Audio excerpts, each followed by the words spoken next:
what? Is the apple pie out? Yes. Sorry.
That's it, man. Game over, man. Game over.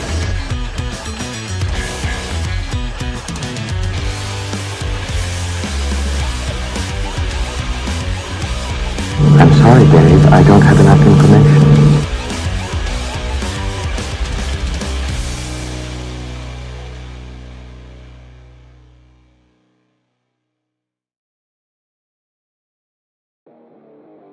These humanoids are not well constructed. They damage easily.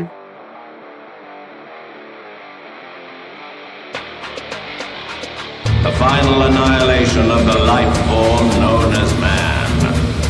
Let the attack begin.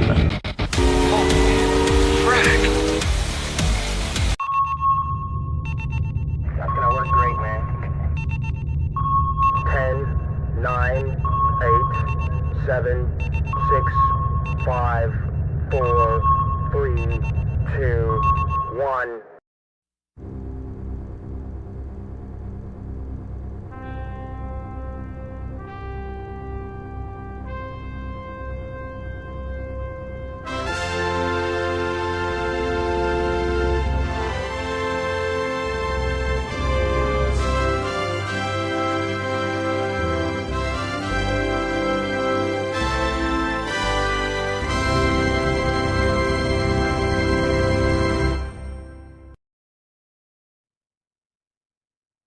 Yeah, Happy baby. Thanksgiving.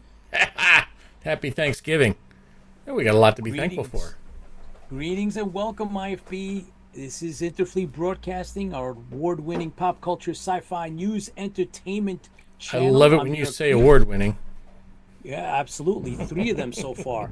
So that's a good thing. I'm here with my best friend, Krista Tipsy Toaster, and Doc McAuley. We have a unique spin on things to come, things that we've seen, things that we enjoy, which include, all the 70s and 80s, 90s TV, movies, cartoons, comic books, conventions that we attended personally ourselves, and then some. But we're also really, really big Battlestar Galactica 1978 plus franchise fans.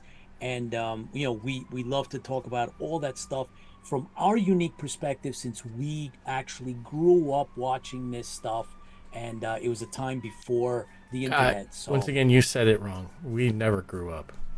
this is true. You know what? I stand corrected. That's true. It's Thanksgiving one day early here in the United States.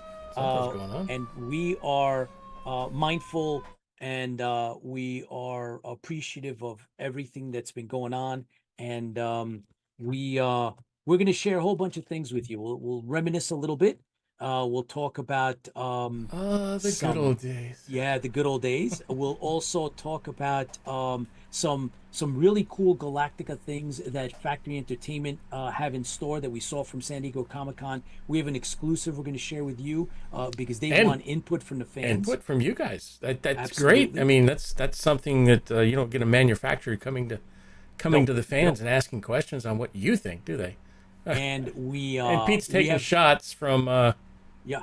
There you go. Yeah, we'll see. But and we also have Doc McAuley. Look at that, guys. How many of you had these? The Betty Crocker Battlestar Galactica cups. Yeah, there you go. So I bust these out of my Galactica box. I don't know why you're not taking shots out of it. Yeah, you think? Because there's only 6 1, ounces, 2, buddy. 3, 4, 5, 6 of these. Only have 6 of these. I will take pictures. I'm going to open this up and then take pictures of them. Well, and if share you're them going with to you. open it up, then and I had to chew bubble gum, you have to drink out of it.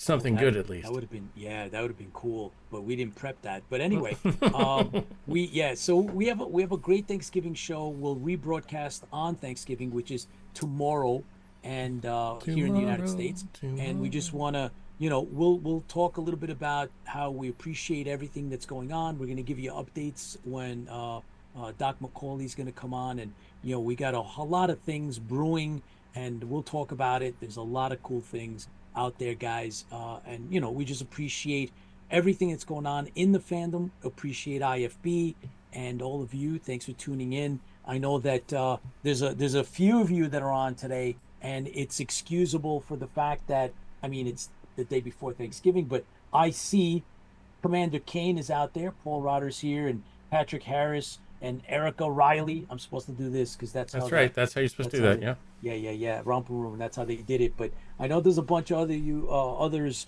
of you that are actually watching on YouTube and some of the other social media. I'm monitoring Facebook, but we love the fact that you're here with us, and we love the fact that you'll be watching tomorrow.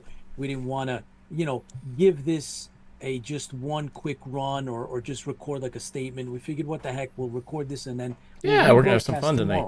Yeah, and then you guys will watch tomorrow if you like, after you have all your turkey and you want to sit and just watch some of this stuff. Or if you like, we want your feedback. Yeah, we want feedback. Oh, actually, we probably should put up a poll for that feedback when we get the chance. I'll put it up. Yeah, that would be really cool. You guys, it's an exclusive. You've seen some of the stuff at San Diego Comic-Con, but now Factory Entertainment wants your input. So we'll let them know what we want. We want to hear from you. It's very important to hear from you. But before we go any further, if you have Doc McAuley on, I do. But he keeps moving. Yeah. He moves. He's okay. He's allowed to. So he keeps moving. He's like running and gunning over there. He's running and gunning. And that's is his camera working? Is he frozen? I think he's frozen. He's frozen in time. He's a time lord. So he just leave him there. He's a time lord. He's allowed. He'll go back in time and redo. I'm gonna move him over just so he has some fun. There we go. There we go. That's it. That's perfect. Okay, so let's toast to the fans, Tipsy. Let's let everybody know that we really I lucked out. So I'm gonna open this up, right? You're gonna These are look. There you go. These are hang on, Betty hang on, Crocker. Betty Crocker. Betty Crocker, Battlestar Galactica licensed cups, and they didn't seal things back in the day, I guess. I guess not, but I remember these. I remember I never actually got to use these, but there they are. They're really cool. Look at that scene. That's cool. They look like, remember the Dixie cups that you would sit next to these are obviously a little bit bigger than that. Yeah, but next to your sink or something, and you pull them out. Yeah, these are really cool. So I just opened this up. Has never been used since 1978 when they were first released. And there you go. I've had these in my collection for all these decades now. And I finally opened it up here on IFB. and going to use it as a means to toast everyone. So if you guys are ready, Well, you've got to put something in it. well, I have to leave. I have to leave my studio. I can't leave the studio. What? Go figure. Unprepared, just Go- like go all the you colonials. Talk to. It's just like all the talk other to- colonials. You talk with time frozen Doc McAuley, and I will get something to drink. Nothing like talking with time frozen Doc McAuley. Yeah, We'll go get do something to that, drink, and I'll be right back. and I will talk about what I'm drinking tonight. Okay, well then fine. Fine, be that way. Okay. Go there. Okay. Go away. Everybody wants to look at me, anyways, right? So, anyways, thanks for joining us. We're here every Thursday, 8 o'clock, and today just happens to be a Wednesday. We're a little off, but that's okay because it's Thanksgiving coming up. And we're hoping that you're spending time with your family and everything else. I know at the Tipsy Toaster household, I spent the day, sweating because it's 70 degrees here on the East Coast, and my apartment is just burning up. So I lost a couple of pounds of sweating. Then I fired up the oven, and I cooked a pumpkin pie and an apple pie and created the crusts from scratch kind of thing, and did cornbread muffins and everything else. So we're definitely getting ready for family to come by tomorrow. Hopefully you are too. Hopefully you got some people coming by, and if not, hey, you're our family, so you've got family here. It may not be there, but we're here. You got your drink now. You're all set. I think I'm all Doc. set. I think Doc is now no longer frozen. No longer frozen. I don't know if this. I was afraid to put like any like hot beverage in this cup. I'm actually afraid that I have anything in this cup. I don't know if it'll last. It's what, 40 years old, so I have like a glass in case I have to drop it in there. But because I don't know if it'll hold water or anything. Look, but, it's an earthquake in Macaulay's house. Well, I was just at the bathroom. Now that mentioned earthquakes. Oh God. Well, we today is it's Thanksgiving Eve here in the Yes. U.S. and we want to make sure that we recognize all the fans as we always do, and of course you're drinking something that's probably 90 proof alcohol. And This is that's okay. amazing stuff. I'm He's drinking. He's got to have something to get through the show, like. Yeah, no I kidding. mean, you know what I mean? I'm drinking out of a 1978 original licensed Battlestar Galactica. I'm telling you, you need to put Betty a Crocker. shot in that thing. Come on. But what are you drinking, Pete? What are you I'm drinking? drinking something referred to in certain circles as H2O. Bean juice. Right. I couldn't afford to take a risk. This thing would have melted if I put anything else in it.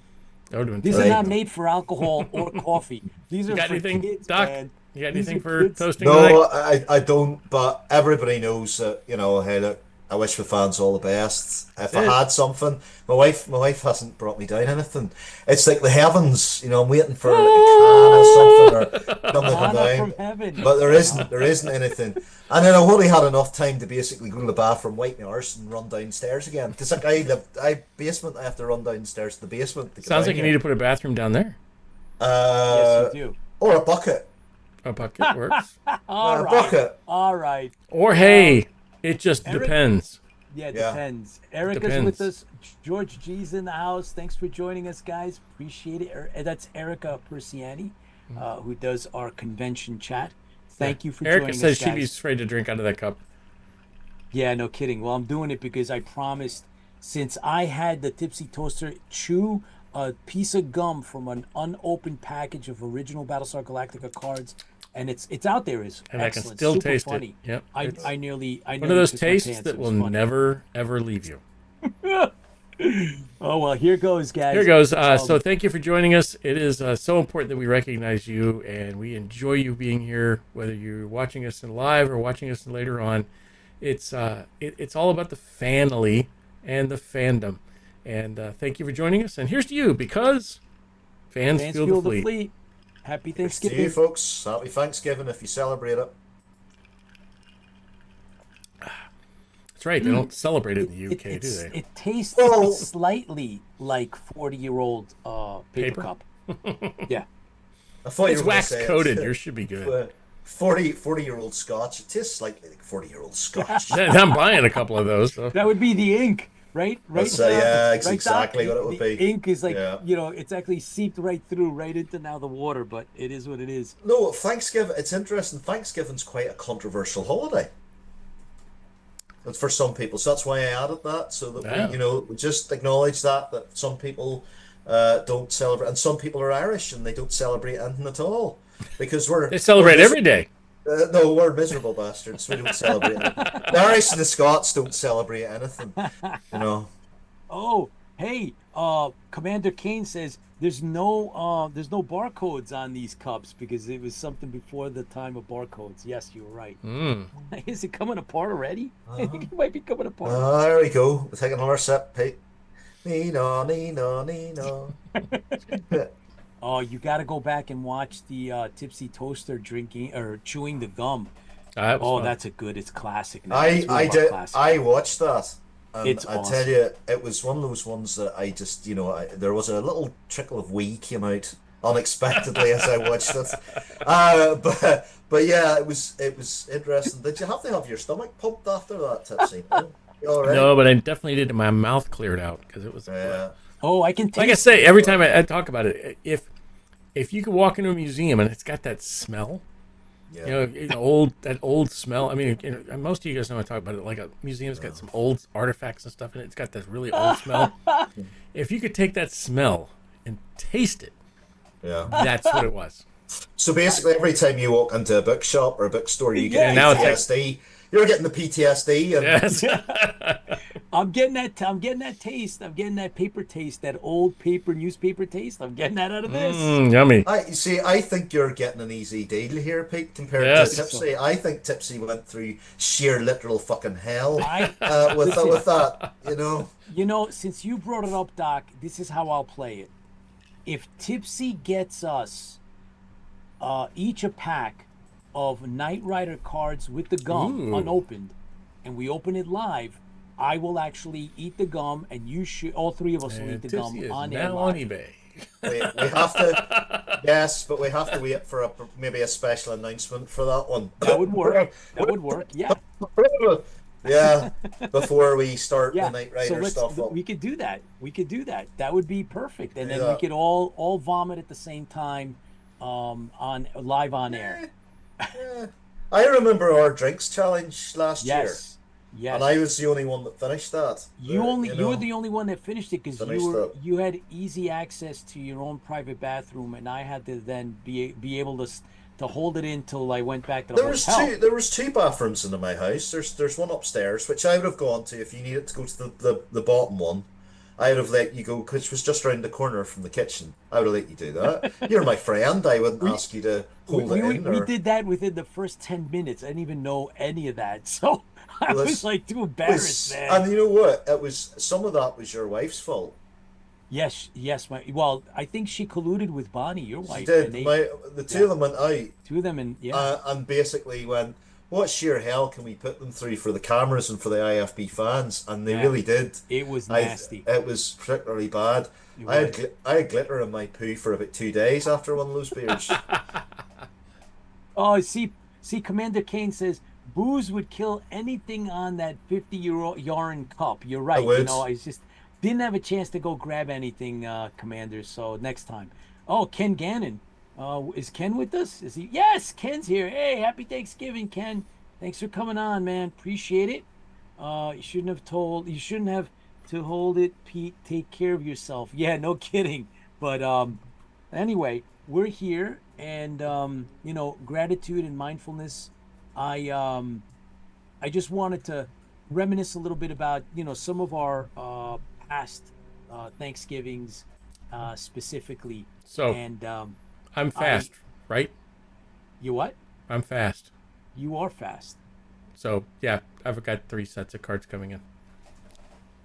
3 sets. No, 3. You got 3 'em? Here. 3 packages. Three Oh, packages, no. and these are sealed from 1980s. Sealed? Oh no. With the bubble gum. Oh, see, we called the bluff, and now we're gonna have to eat them. I don't know if I like that challenge. Come on, Doc. I've been sick for 3. I thought I was going to die. This might help. I thought I was going to die. Well, this might This help. might help. This is better than a COVID shot. Yeah. Fucking hell. I said, come on to this show, Chris. It's Thanksgiving. It's going to be a great show. You're going to be so pleased that you came on it. And look what you did. You opened Pandora's box, and now we're going to be eating like 40-year-old gum for Knight Rider. Aye. What would be another one, just out of curiosity? What else? Do they have Dallas? Buck Rogers, I think. I think they were Buck Rogers. I'm trying to go with a theme. Was there anything Baywatch related? Because we could do a Baywatch related thing as well. On the That's same not going to night. matter. That's also like 25-year-old gum. You're going to get the same. Do you know? Let's give thanks to Baywatch. I think that is something. Baywatch was absolutely, it was absolutely fundamental in me growing up. Baywatch, those slow motion scenes, I get a completely new appreciation for gravity. Isaac Newton was completely right about all of that.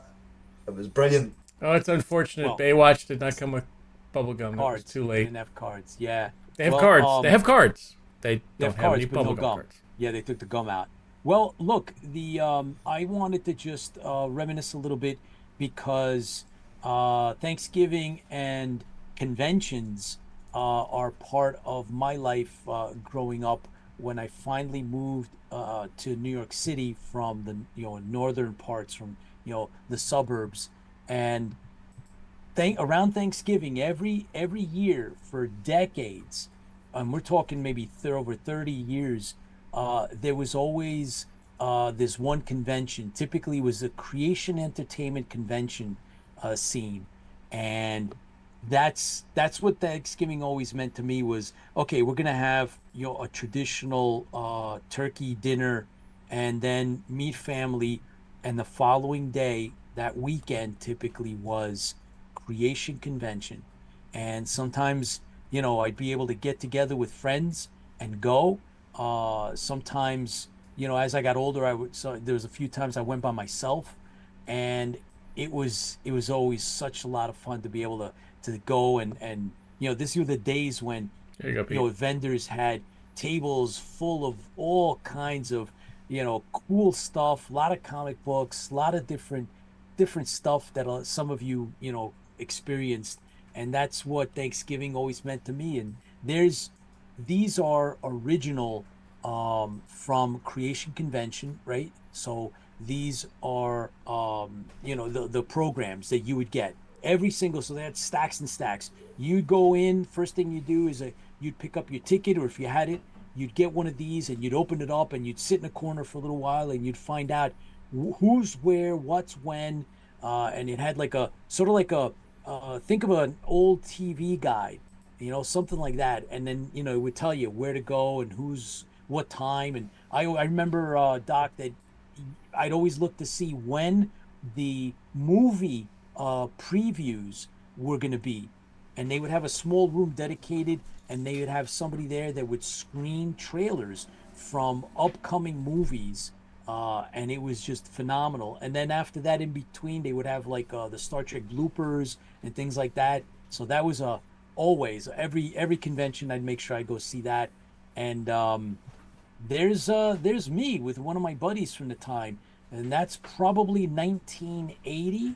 And you'll notice that I'm wearing the Starlog Colonial Warrior uniform jacket that I had gotten for Christmas. He was so cute. That's me and one of my junior high buddies. There was actually like 3 or 4 of us that went that convention. And there's a Thanksgiving convention from 1992, and there it's broken down who's there, and it was a lot of fun, man. Those were the days. So Thanksgiving. Hey, Pete, you can just send me that photo. I'll upscale that. Yeah, I will. So that's what Thanksgiving. Aside from thanking everybody, including today's the perfect day to thank all the fans, thank the IFB team, thank Tipsy, and thank Doc McAuley. Thank all you guys and family as well, and friends that are outside of our realm here. Thank everybody. But I always every year dedicate a little bit of a minute or two to kind of like think about the Thanksgivings past, and they're always linked to Creation Convention and sci-fi. So I don't know about you, Doc.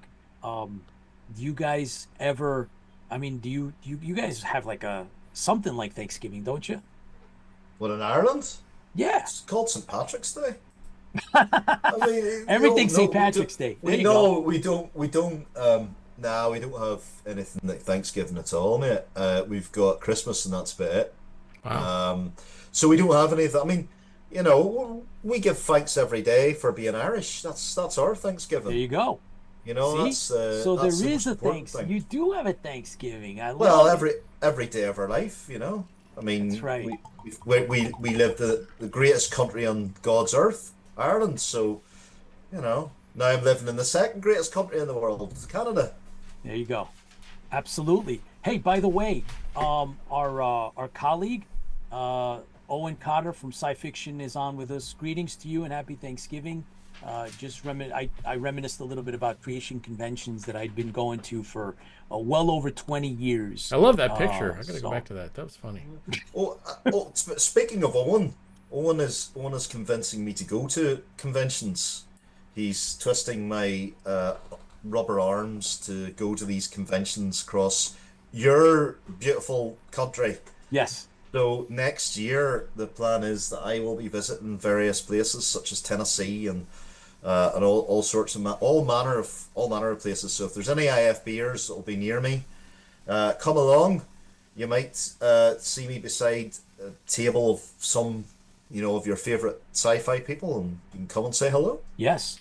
As a matter of fact. What about Boston? Are that coming up? Oh yeah, probably a bit Boston. Yeah, a bit Boston on. Is there anybody from Boston here? I should say it like Boston. Boston. With a car. Anybody see my khakis?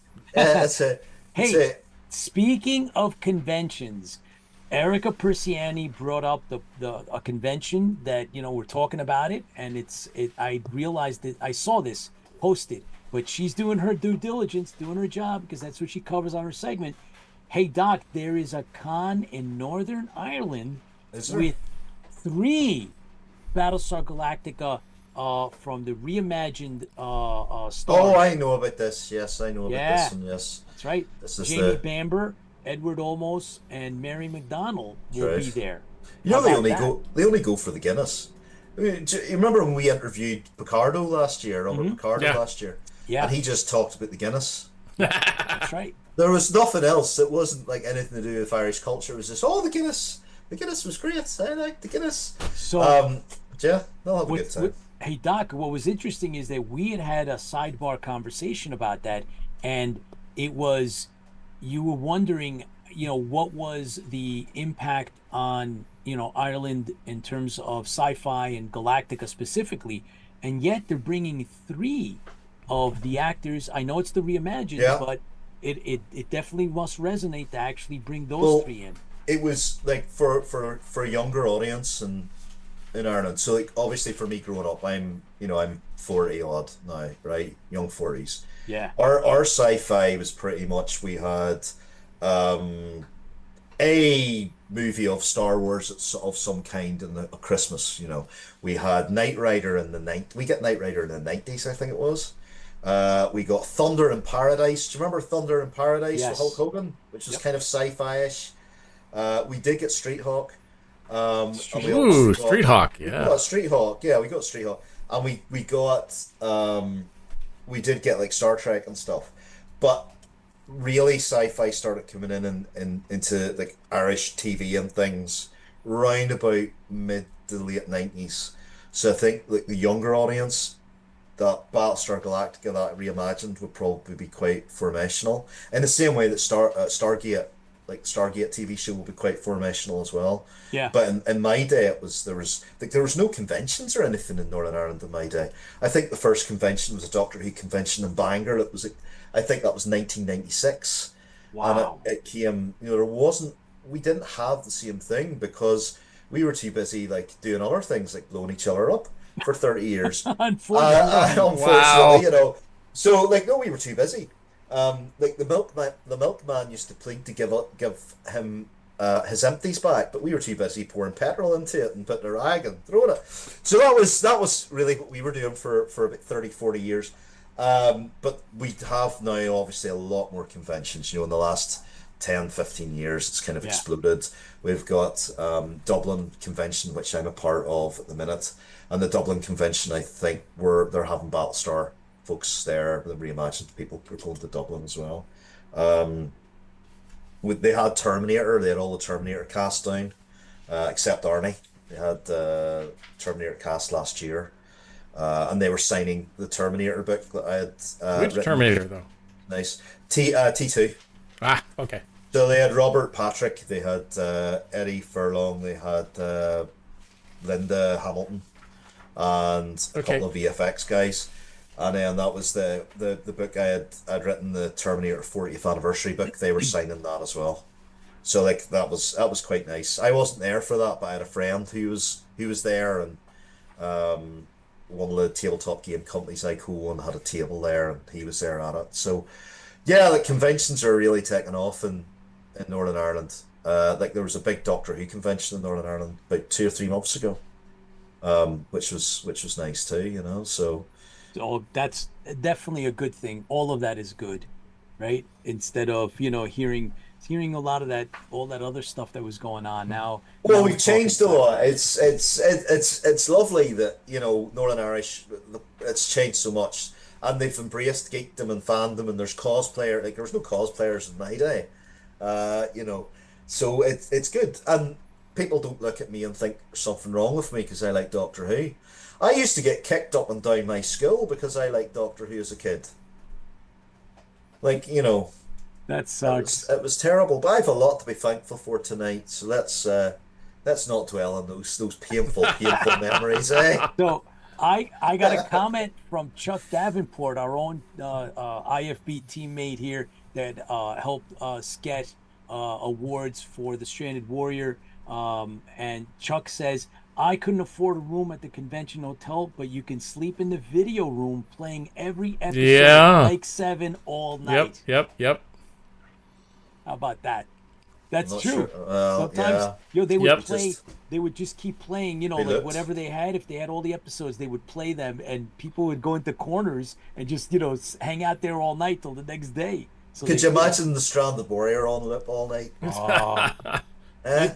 Imagine we had we had an actual feature. If we'd actually made it into a feature, now that would have been something. That would have been something. Yeah. Someday. Yeah.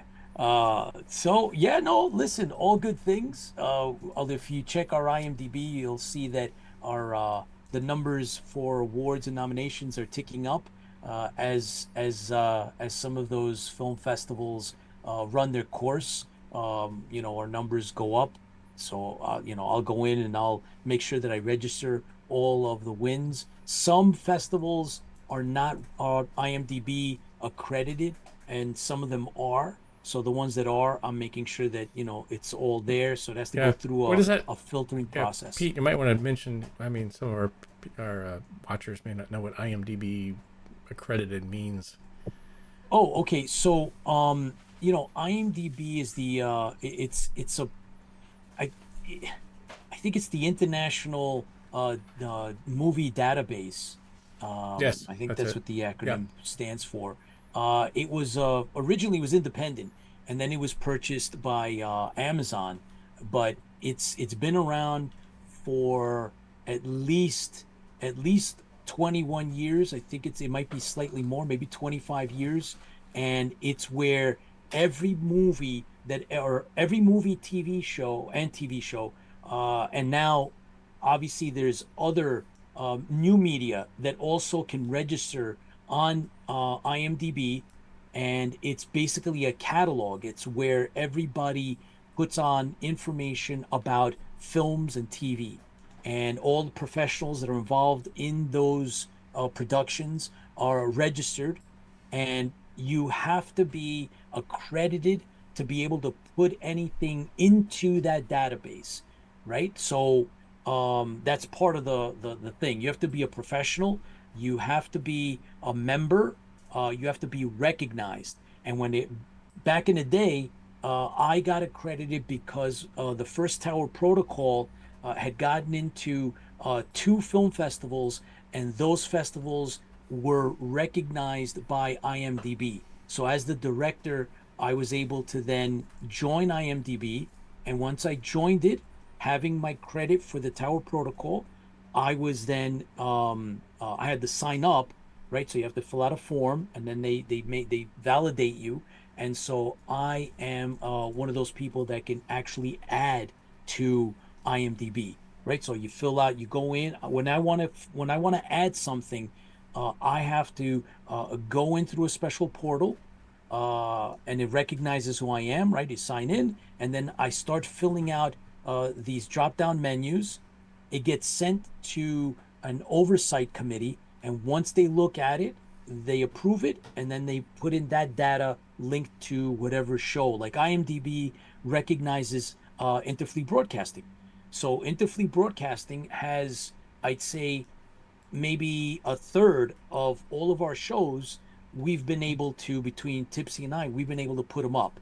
So everybody that's a guest, everybody that comes on, everybody that writes for the show, everybody does, are on IMDb.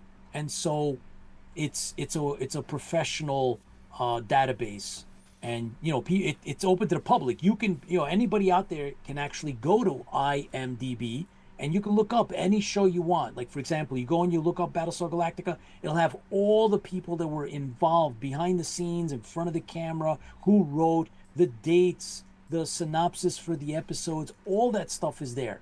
Well, so our Stranded Warrior is accredited. It's on IMDb. The Tower Protocol is on IMDb. And so IFB is on there as well. So it's really cool. And so you guys, if you ever want to look up anything like Battlestar Galactica related, you go there and you will find it. And it's right there. So I know that there is a Battlestar wiki, right? And they have a database. Well, the official, so to speak, database for any TV show is IMDb. Same with any movie, IMDb. Well, IFB is there as well. And our movies are there as well. They're accredited and recognized, so they're there. So for those of you that have worked on The Stranded Warrior, all of you, everyone that acted in any capacity in Stranded Warrior. Did we not, was it also the people who supported? I can't remember. So that's a good question. Everybody that supported, you get a thank you in the end credits of The Stranded Warrior. However, IMDb changed their policy for the special thank you. If your name appears in the credits and in The Stranded Warrior, all of your names appear, all of you that helped out, your names appear, you can find, there will be a special thank you section, and your name is in there under cool. special thank you. Yeah.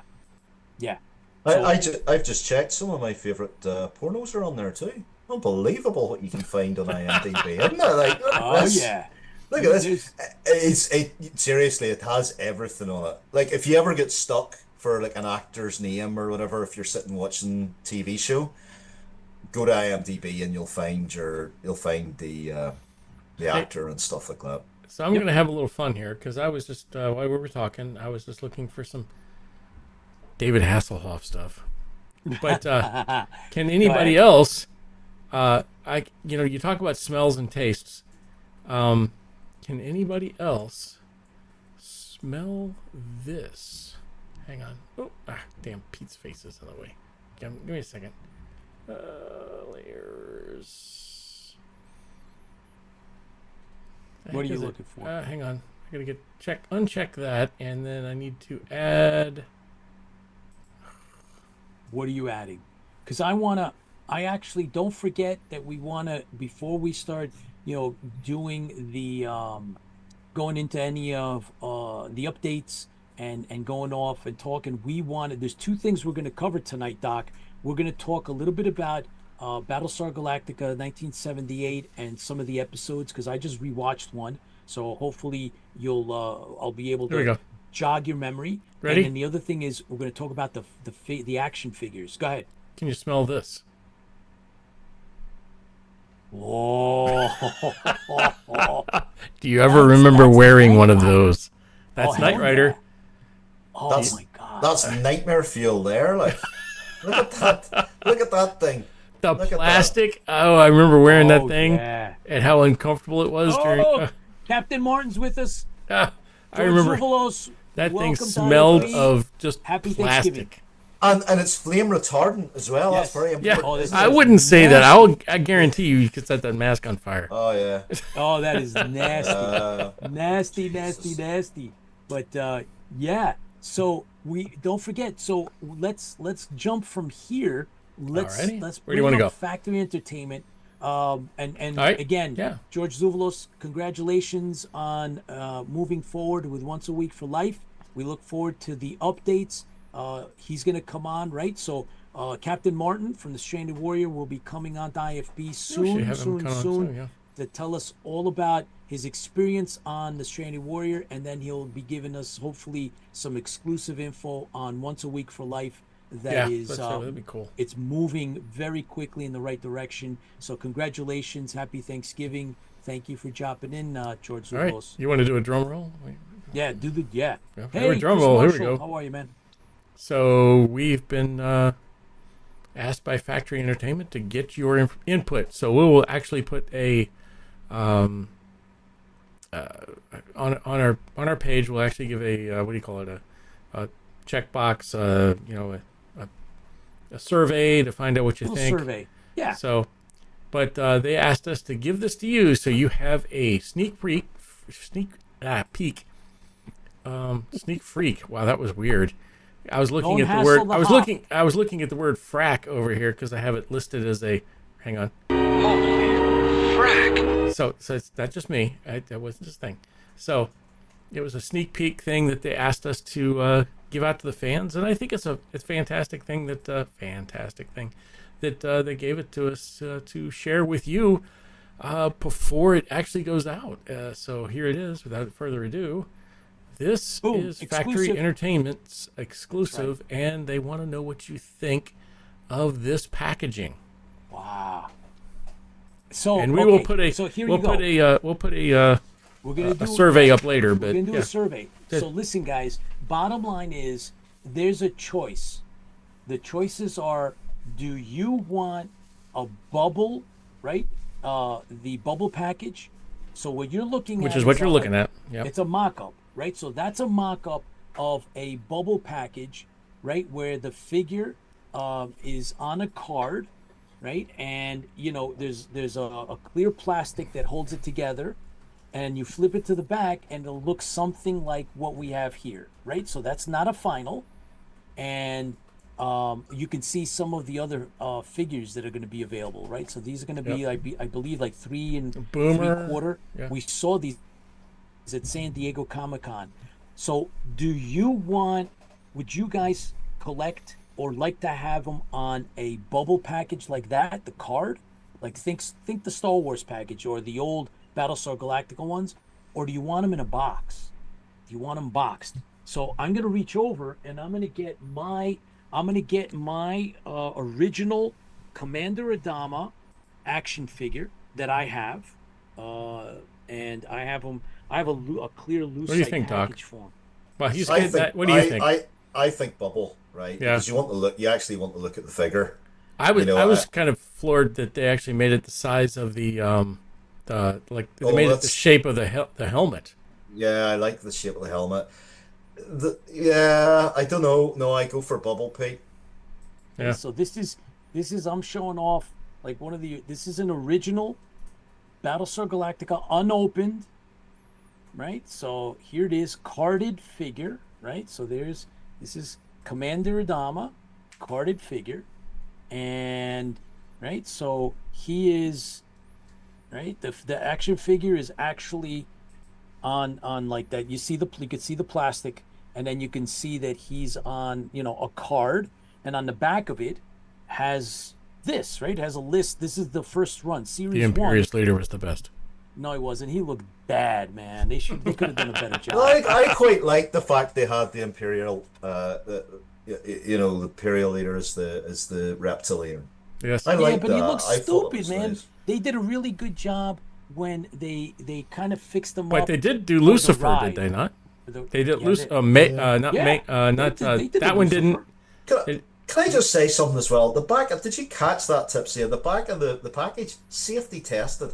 How did you Oh safety yeah, test because that was, you know why that's that, What you did know you why do it was with it? safety tested, right? But why? Because people were Because like, no, because Boba Fett back in the day had a firing And a firing whatchamacallit, a firing missile, and but somebody where did that come died. from? It wasn't from the Boba Fett. It was Yeah. from the Battlestar Galactica vehicle Right. that the kid died. Was And it? That's what. I thought it was from Yes, Boba it Fett. was. No. Which It was- which vehicle it was it?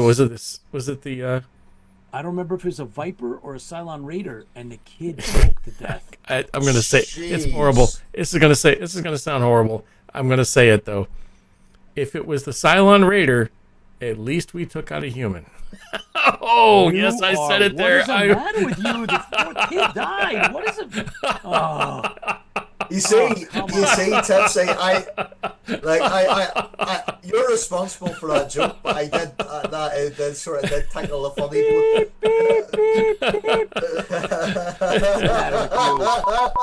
Oh no. Okay, Oh, so dear God. stop talking, Tipsy Toaster. You are now canceled. Done. You're Oh canceled. my God. Oh, so listen, we're getting. Oh. Oh, you are too much tonight.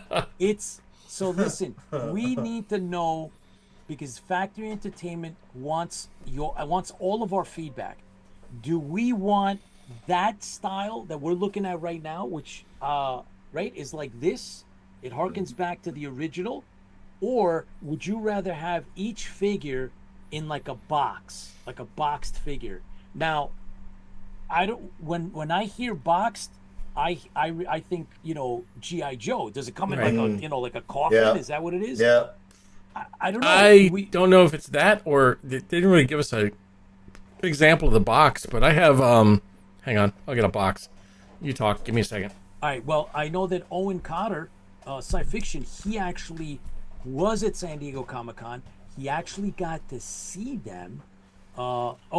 Sci fiction. Owen says I scored a loose bore in August. Yeah, man, I got one of everything, and they're really cool. Hey, Chris Laskowski from Down Under, thanks for joining us. The Cylon missile. Yeah, Chris. That's Chris Marshall. I think you're right. Safety tested. Yeah, George, tell me about it. So George Zuvolo says that he thinks his opinion is the bubble, right? The carded guy action figure on a carded bubble car, a card like the Star Wars cards, like the original Galactica.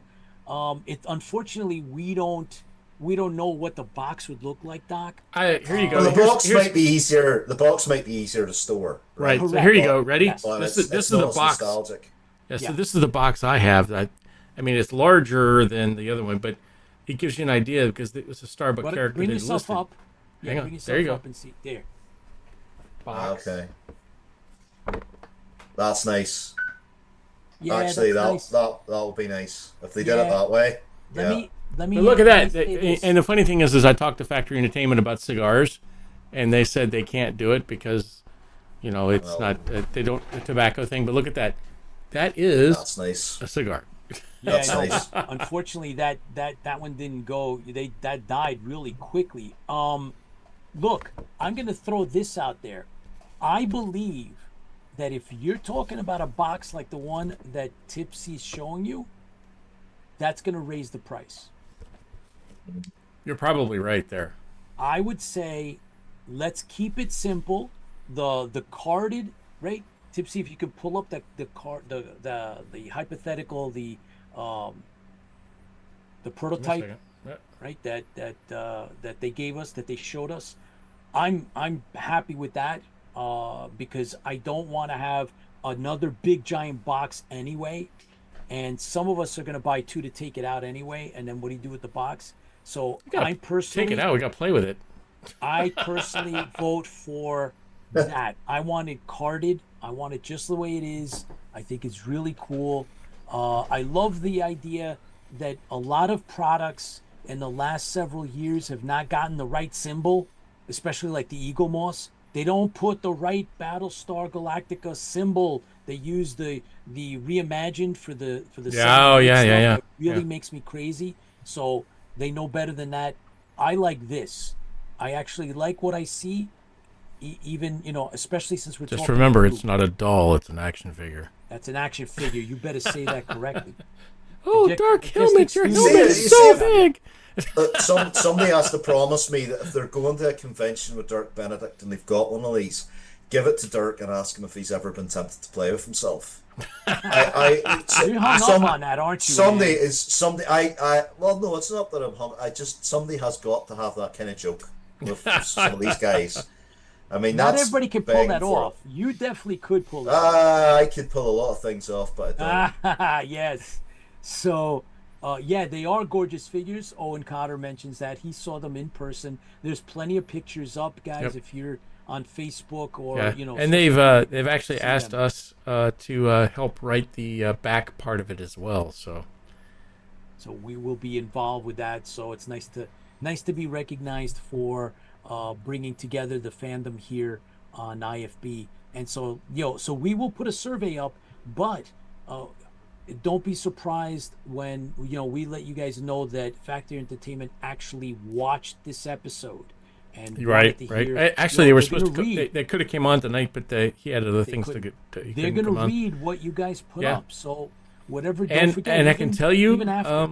I can tell you that the Colonial Viper piece, they've come to us in regards to that as well. Yeah, So and you saw we put up. There was a request for audio files. If Yep. anybody has clean audio files that they've pulled, they want them because that Viper that's on the back of that card, that prototype, is going to be available, and it's going to have sound that goes with it. and from what I understand, it will actually fit the figures. Oh my God, that's so cool. That's Boomer, right? Is that Yes, Lieutenant there's a Boomer? Boomer. Yeah. There's a Oh, Starbuck. He's my but, favorite. but who cares? I'm It's Boomer. the Cylon Commander, which always ticks me off because it was Volpa. But is there a Hey, really? he's not the only commander though. But he was the only gold Cylon technically. No, he wasn't. Okay, No, he we'll go with that. wasn't. No, he was not. We're gonna have a debate about this, and I just watched an episode. I watched an He was. episode. Which episode did you watch? I Was it watched the one where he walks out and says, attention, Imperious leader is, okay, that was, I think it was, so Gun and Ice Planet Zero. Well, later on tonight, we'll talk about favorite episodes. I think that's one of our topics for this It evening. is, and we're gonna talk about it because Volpa was the Gun and Ice Planet Zero. That was the only one. Oop, no, I'm not in no, there. Yeah, no, Volpa. no, Volpa, yes. no. When you it's say Volpa, not. yes. He's Folks. not. Folks, just like we did all right this Battlestar Galactica quiz book last year, and we're We're still fighting. most of the answers are correct in there. But, it's just No, like, I watched an episode. Just a couple. That of had days Volpa ago. in it? No. Another Cylon. You had Commander. maybe another Cylon that was gold, but He's another Cylon commander. That's the Right. notes. We know somebody named Volpa, but that doesn't mean he's the only Cylon commander. But- That's what you said. And the other thing is if you watch what was it, number 3? It was the original Battlestar Galactica, and then it was part 2. Part 3 was when they were on Carillon, and inside You of Carillon, watched the young inside of- lords. yeah, and it's Spectre Carillon, is yeah, Spectre, that's standing different. next That's to different. another commander. But in Carillon, they actually had another Cylon that had a special. How do you know that wasn't Volpa? That wasn't Volt because it wasn't gold. Oh, So if you watch, that's right. On Carillon, right, the guy- Carillon, he has Yes, it's yes, and it's like I another can't remember what they insignia. call him. Yeah. He's Yeah. like a Yeah. garrison commander. He actually has a little thing on there. Yeah. They don't do anything else other than that. But inside the books, especially we'll talk later on my favorite episodes, which is my favorite episode, which is Gun and Ice Planet Zero. It talks about the book itself, which was based on the original screenplays before it got done. I know, Pete, you can shake it. But it actually talks about stripes on their on the armor as a thing. So it wasn't even gold at that point in time. But Yeah, there were black markings. black in the book. markings, yeah. Okay, so Lola says, Her never name could was find a quiz Lola. book. She wasn't. I'll tell you this much, Lola. We're going to actually put in a special order, and it's been approved. So now it's in the works. We're going to have a special order placed, and we will have hard copies of the Battlestar quiz book, and we will be able to then sell those. So stand by.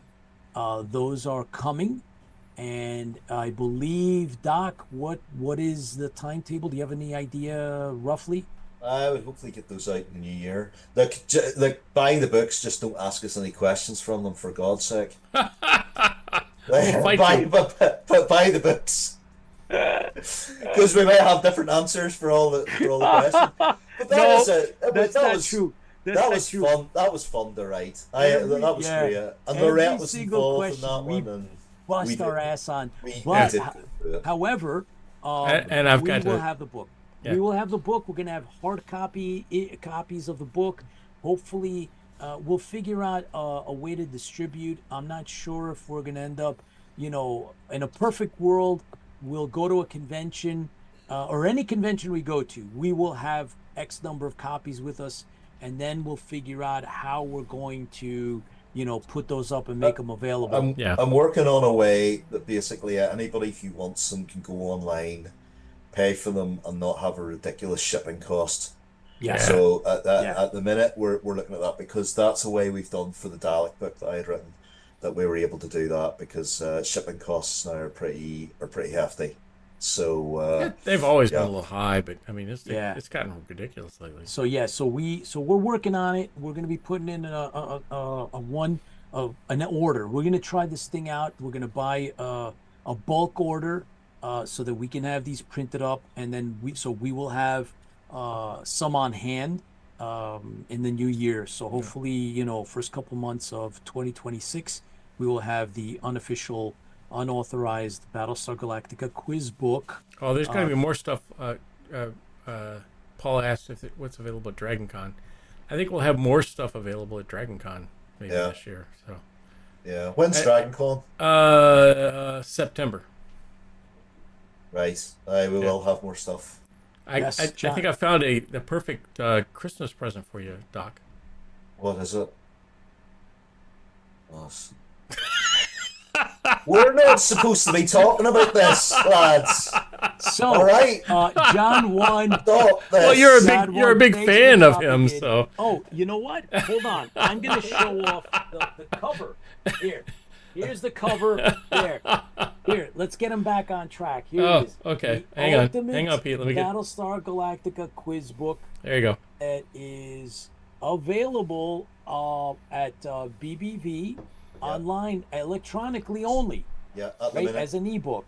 Yep. However, we will be getting copies, hard copies made, a bulk shipment of these. We're going to be ordering these up, and then we'll figure out how we're going to end up distributing. And it's also available with a cover with the new series as well, if that's more your thing. Yep, right. There's a new series cover. Yeah. And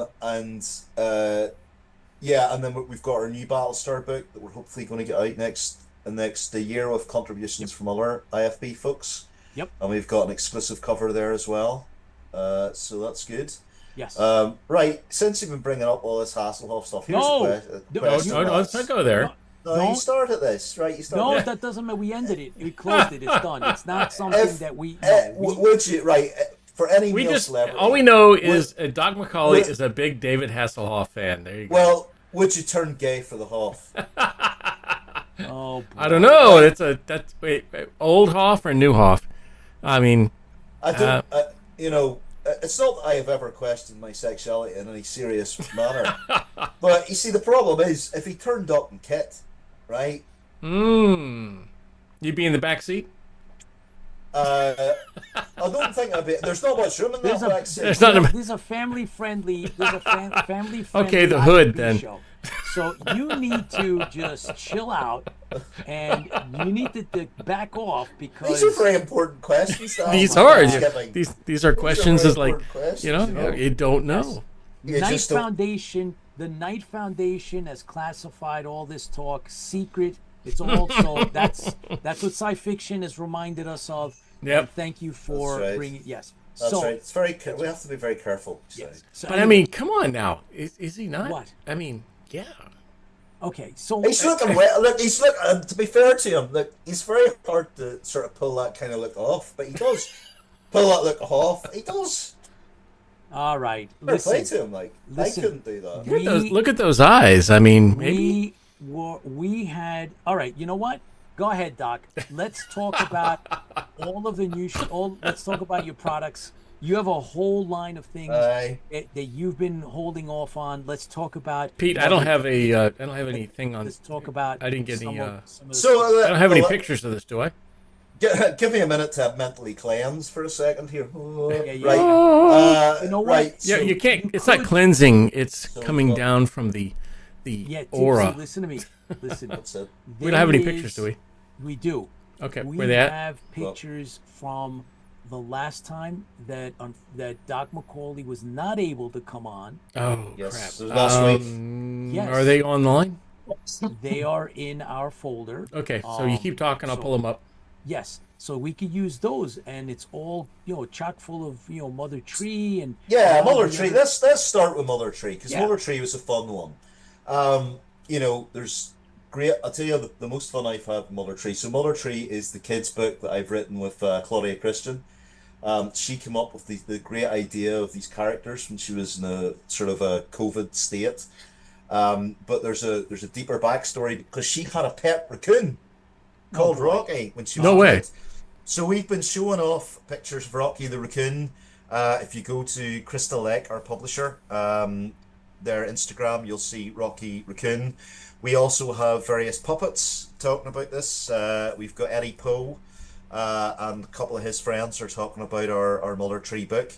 And it was a lot of fun to write. It's not the first kids book I've written. I think it's now the 7th in the last 2 years.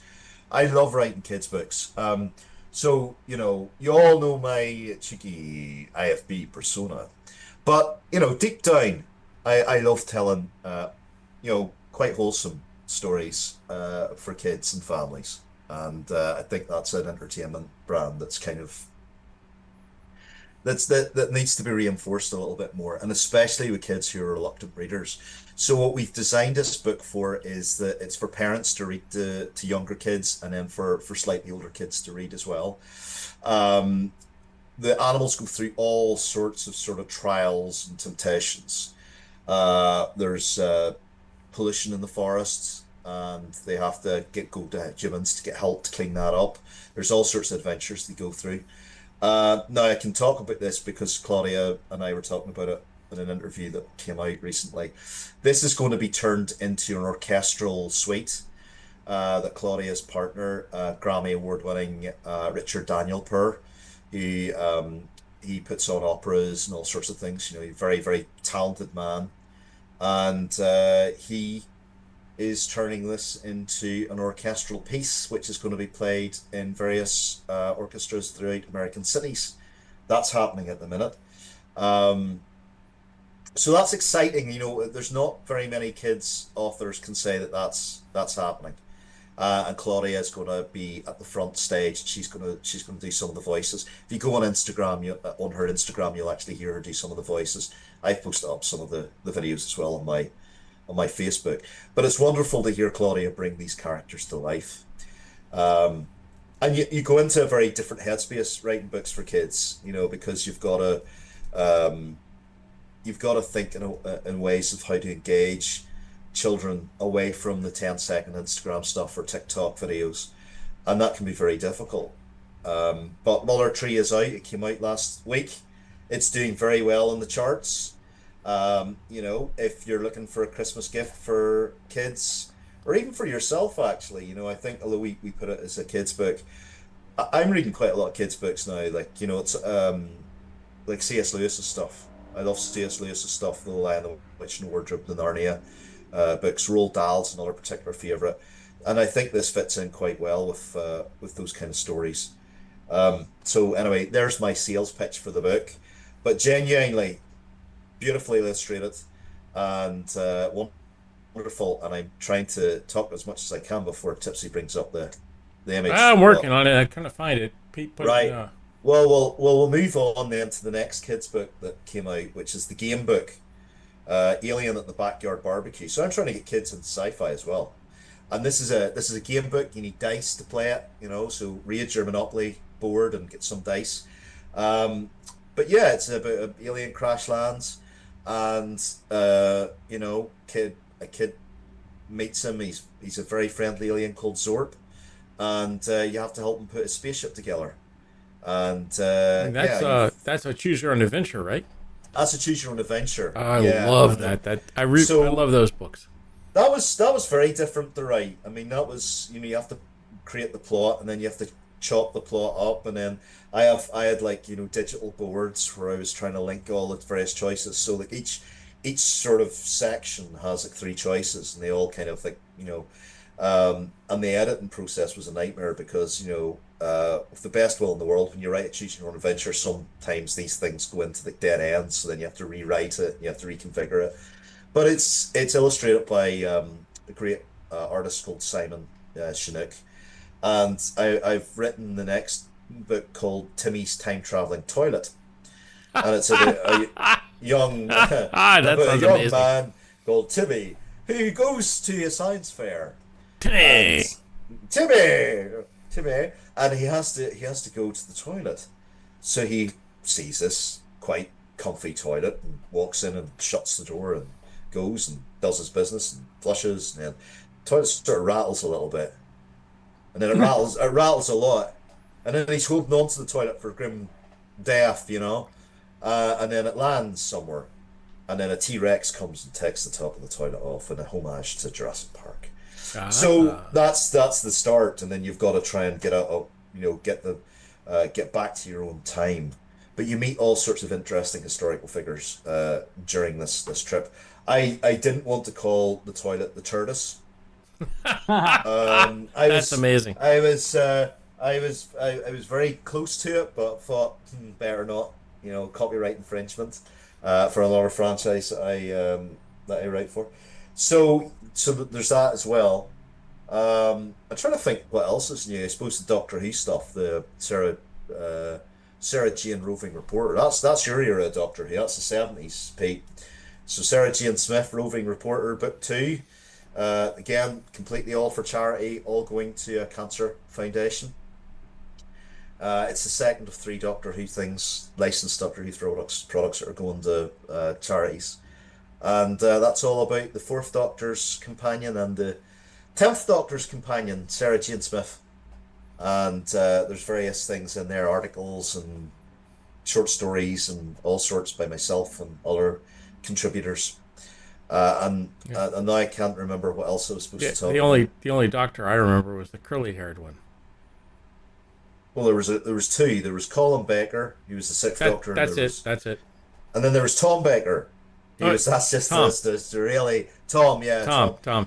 Now I know it's been hinted at that Tom Baker will be returning to our screens as the Doctor next year. Ooh. Whoa. That's big. That's the only one I remember, because I remember watching it on it was like a PBS or something like that, and it was like it felt like it was a stage play. It was like on stage. It wasn't like it wasn't like it got very Star dark. Trek or whatever else. His tenure got very dark very quickly, and it was due to the Hammer horror influence. And the Sonic Screwdriver came out. Yeah, he had the Sonic Screw, and eventually the Sonic Screwdriver was just to get out of jail. Writers were just using it everywhere, and But Mary Whitehouse, who was quite a nasty old biddy. She didn't like Doctor Who because she thought it was too violent. So she was complaining about it all the time. But Violent. you know, Wow. it was, yeah. But I mean, back in those days, it was for the British Yeah, public. you're right, because look at 78 Battlestar, yeah. There was stuff like that, and I think that kids loved it, and kids love all this stuff. The kids love all this naughty humor, and that it's kind of missing from kids' books now. A lot of kids' books are very sort of just are sort of straight, and I think there's room for a little bit of toilet humor for kids, and that anything that engages kids to read. I think a healthy sense of humor is very important. And I think another thing it encourages them to read is comic books. Comic books are important. I mean, Yeah. I've got a kids comic book line out called Nexus Astrum that came out in summertime, and it's all about mech battles and sci-fi and all sorts of things. And it's got a novel series. The first novel came out this year as well, and we had that out, and that was fun to write. Everything that I do is actually quite fun to write, and I've recently I've written a 6-part military sci-fi comic book called Ghost Protocol. Ooh, And that sounds it's got exciting. I wrote it, and it's got picked up by a UK publisher. Apparently the publisher, he just read through it all in one sitting, and signed it, and I've written the script for a 2-hour movie, which is being looked at the minute. So I just sit and I write stuff and I enjoy it, and there I'm being serious about my work for once. But as I've always said, I don't take myself seriously. I take my work seriously, and I think that's quite healthy. You know, I like the reality behind what I do is I sit in the basement and write, and I write what I see in my head. So a lot of it is that, and then for comic books, trying to relate to the artist what it is I'm actually seeing. And I have good relationships with artists that I've worked with, and that can be very important. So yeah, it's an interesting process writing. I think I've now got I've worked on 80 books now in the last 4 years. Shane just you jumped on. say Shane, 80 thanks or- for joining us? Would you 80 say books, yeah, 80 books, yeah. 80? 80, yeah. Amazing. Four years, 4 or 5 years now. So Still, that's a load of books. it's a lot. Well, it is. I mean, if you think some of them are like anthologies where you write a short story, and the short stories maybe about 10 pages or 7 pages or something, or you maybe have 2 short stories. I mean, the best of Carnage. So the other side of my writing career, the sort of the horror side, there's a genre called splatterpunk, which is extremely violent, and like the Hellraisery stuff and all of that. Huh. And I enjoy writing that. I mean, I've written stuff that Clive Barker likes and had given me, a recommendation for and stuff. And actually the Hellraiser book that I was the editor, compiler, and contributor to, he wrote this lovely thing for me inside the book. Yeah. But the Carnage House is a magazine that's extremely popular in horror circles. And I've been in it about 7 or 8 times now, and they put me in the best of Carnage House Volume 1 and Volume 2, which are bestsellers.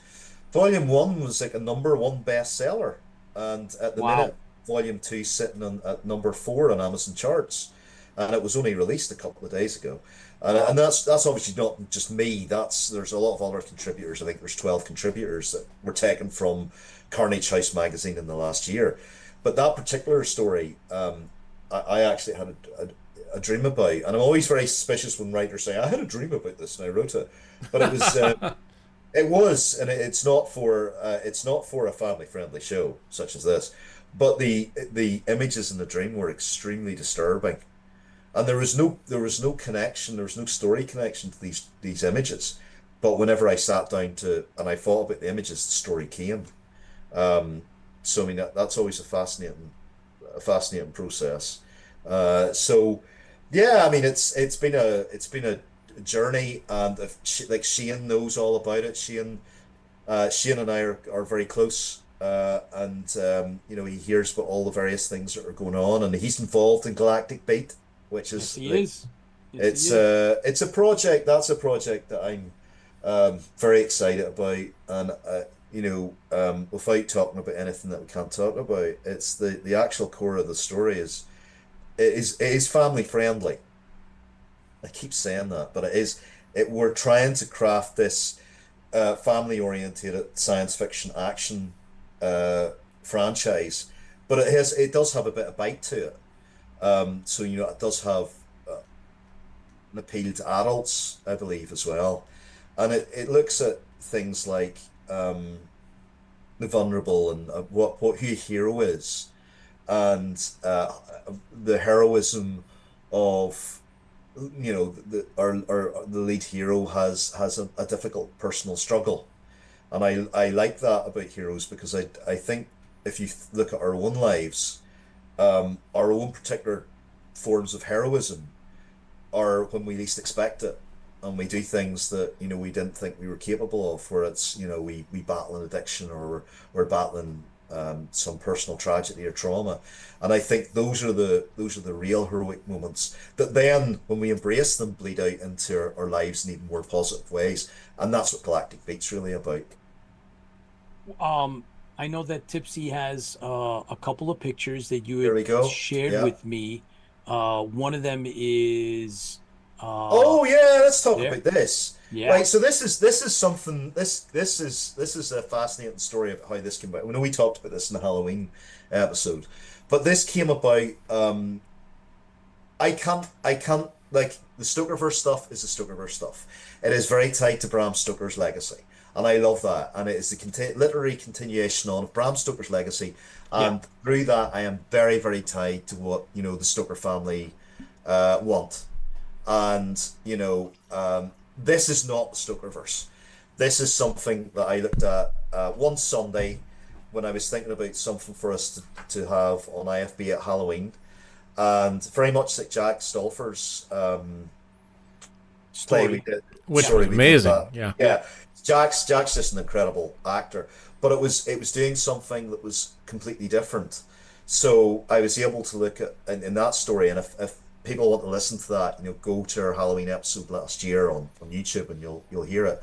But I wanted to do something about Van Helsing, and his last moments in life, and what was haunting him, and the things that he had done, and it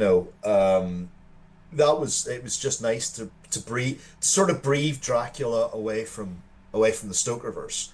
And this was a similar thing. I looked at Lucy. I looked at this as an erotic, romantic drama piece, with Lucy being this woman who was very much sort of tied to Victoriana society, and she had wants and desires and needs that were kind of beyond that. That thankfully nowadays we can kind of discuss a little bit more openly. Yeah. But in Victorian times we couldn't. Oh, and exactly. and it was like Victorian times, they were obsessed with sex. Like if you look at any sort of Victorian documentary about sex or eroticism, it was there. It was everywhere, but it was just suppressed. So I took that, created that in Lucy, and tried to create this story for IFB that was kind of captivating and drew listeners in. And Diana was perfectly cast for that. Yeah, she was amazing. Well, she's very much in touch with the sort of she in touch with the central character, and then also she understood what it was doing with it. And when I wrote this, I was very concerned because writing, I've written erotica before, and my erotica mostly doesn't contain sex. My erotica is more psychological and all of that kind of stuff. But when you're a male writing for a female, you have to be very careful. And when she read the script and I chatted to her about it, it was, number one, are you comfortable with this? And she said yes. And I said, look, do you think that this is? I'm not trying to be exploitative. I'm trying to bring forth this romantic. And she agreed it was that more romantic nature. So when we broadcast it, I was kind of blown away by what everybody had said about it, and I thought, well, I mean, why don't I create a book series and an audio drama series that was going to tell a completely new story on Dracula. And it's using Bram's characters, but it's not using the sort of the authenticity that I used in Stokerverse. It's something just completely from my own head. And who Dracula is, and who these women are, and who these men are, and really what was going on there behind the scenes. And I wrote it. I think I wrote the novel took me 3 days, and the audio script took a day to write, and Crystal Lake picked it up pretty much immediately, and XG3 are doing the production for it. We've got Diana back as Lucy, so it's a full sort of, I think, 70 or 90 minute drama for the first one that comes with a book. And then we're going to move on with the various Dracula characters and retell a story from their perspective, but from a more romantic / erotic viewpoint. So the audio dramas, we are producing them, and it's more than one, but we're working on the one right now is in production. It's the full blown the Lucy story, and it is an IMDb registered SAG production, and we're really lucky to have Diana Durango as the voice of Lucy. So stay tuned for that. We're looking forward to that. And if you haven't seen it, it was broadcast on the Halloween issue.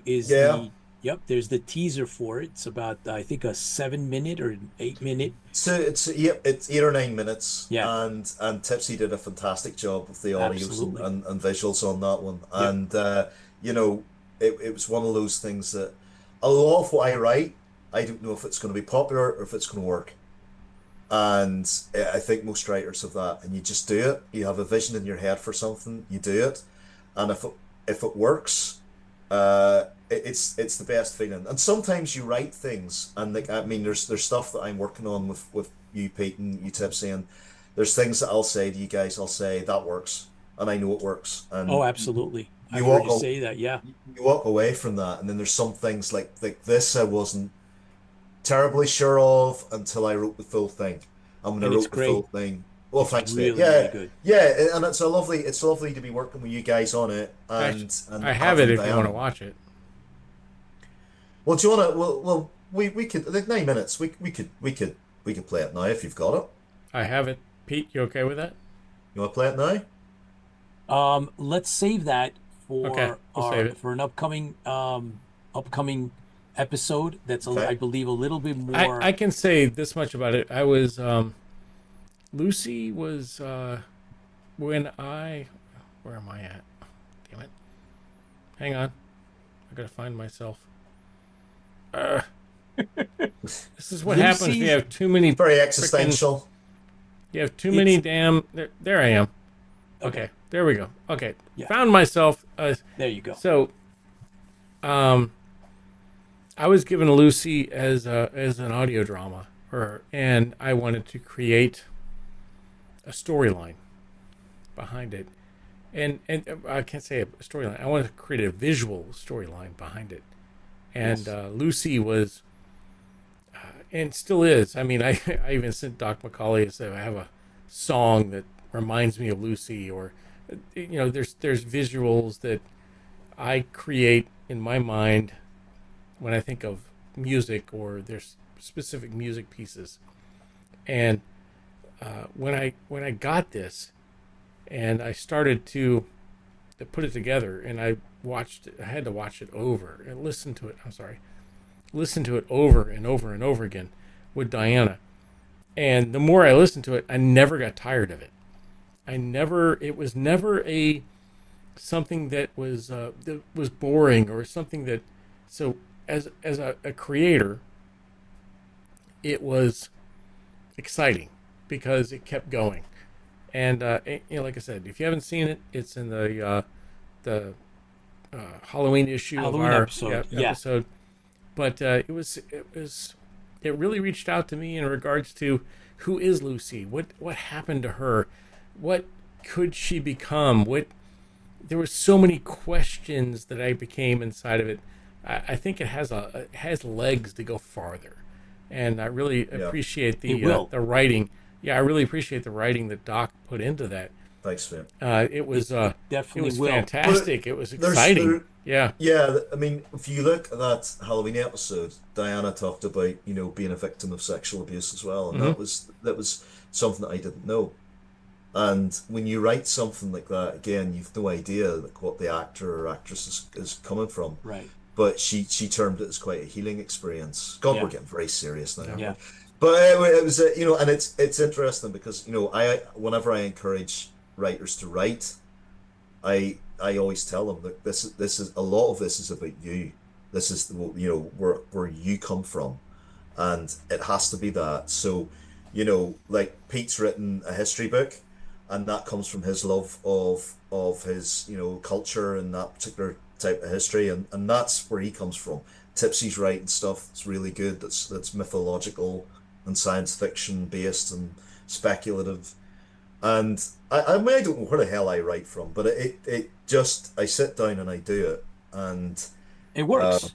And it works. Oh yeah, mostly works, right? It works. Mostly works. Absolutely, it does. And there's going to be more. Yeah. So we're missing one small key factor for us to then be able. So we're under contract for the Lucy full story, full audio. Right. And we were under contract. And so we have a script that Doc McAuley has written out, which we said is about 70-80 minutes, I believe, and thereabouts. And Diana Durango will be narrating it, and it is as good as what you guys have heard from the Halloween episode. But as soon as that other key factor it falls into place, then we'll be able to use that special that we did, the trailer that Doc McAuley created, the proof of concept. Then we'll be able to put that out and really use it as a means to attract you guys into that world that is now being developed. So it's not just Lucy is one part of it, but there are other episodes that will go. There's a total of 6. So there's six books. Yep. 6 books, 6 audios. Yep. It is a start of another sort of, I suppose, Dracula verse in some ways. Right. But it is very difficult for 4 years to do one thing. And I do love the Stokerverse, and I enjoy it. And there's more products coming out. The video game's out next month. There's the Shadows of the Stokerverse. There are more comics coming out with Scratch, and that part of my life is fantastic. But after 4 years, there's times where you just gotta say to yourself, where's the other stuff in here? What's the other? And I don't want to be known as the guy who just does Dracula. Yeah. I mean, the big bit of news this week was Dinoverse for me. Yes. And this is something that's, again, it's a kids series. We had Denise Jensen, not this Halloween, but last Halloween. She was a guest on our show. And Denise, along with her husband Scott was a New York Times best-selling author. Both of them are Star Trek writers. They were both Buffy the Vampire Slayer writers. They did a lot of work in various franchises like Zorro and Silent Hill and all these big franchises. But Scott and Denise created a kids book series called Dinoverse, which was extremely popular in the late 90s, early 2000s, and there's fan fiction to this day been written about it, and fan artwork that's out there on DeviantArt and all the various places that you can find fan art. And Denise and I have been talking about it for about maybe a year, and there were all sorts of people sort of hovering around that wanted to work with Denise on this, and I did not put myself forward because, number one, we were very close friends with Denise. Number two, her husband had passed away, and I wanted to be very respectful of her husband's memory.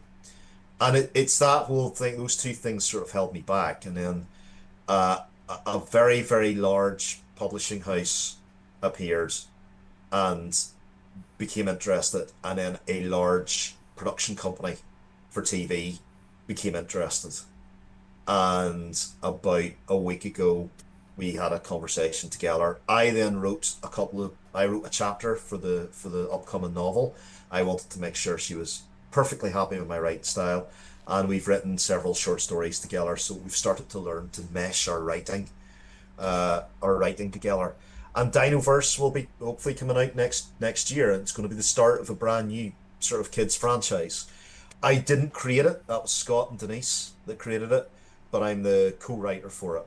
So that will hopefully encourage kids into writing, and we're going to be discussing it. Yeah, what kid doesn't like dinosaurs? Yeah, what adult doesn't like dinosaurs? I mean, I sat actually in preparation for this reading dino books and getting dino documentaries, and I've done Cowboys versus Dinosaurs with Shane. Oh, that's right. That's right. And I really enjoyed that. That was a lot of fun. And Shane knows a lot about dinosaurs, and he draws dinosaurs. And I've started drawing dinosaurs again. I got kids' books and started learning how to draw dinosaurs digitally. I'm terrible with the digital tablet, but I'm trying to get better at it. But I mean, Well, you're better than I could ever could be. So I mean, I was looking at some of the. Well, you give it a go, right? You give it a go, and Shane does the draw. He does the dino cards, sketch cards, and then he sends them out to backers of the comics. And our second issue of Dinos versus Cowboys should be on its way soon, coming out soon on Kickstarter. I'm not sure of the dates or anything like that, but everything's kind of ready for it to happen. And the first issue was quite schlocky, and kids. Shane was at a big comic convention and told me that kids were buying this, and he was even telling the parents, though it's quite adult and thing. The second one is not family friendly at all. It's quite violent, and there it is. There's I think that was the cover by Cy Chinook, and it was this was great, and this was really a tribute to Shane's dad. He had passed away, and Shane's dad had loved one of the old movies that were about cowboys and dinosaurs. And I thought this would be a lovely tribute to him. That's Owen Coveney's artwork there. Owen's a big 2000 AD artist. And so it's got all that sort of the classic cowboy stuff in there, and all of that sort of stuff, So we created this together, and I wrote the comics, and if you go to the Facebook site, you'll actually see some short fiction I've written as well in there. But we got some great artists in there. There was Owen Coveney, and that's beautiful right there. Yeah, that's cool. It's a beautiful piece of work. John McCrae did that, I think. John McCrae's a fellow Northern Irish artist and has worked on all sorts of Marvel and DC comics. Cy Chinook's cover. Cool. So that's great. Right, what have you got, Pete? You've got something in your hand. Yeah, you know what, Doc? I wanted to make sure that I let our buddy that took care of us.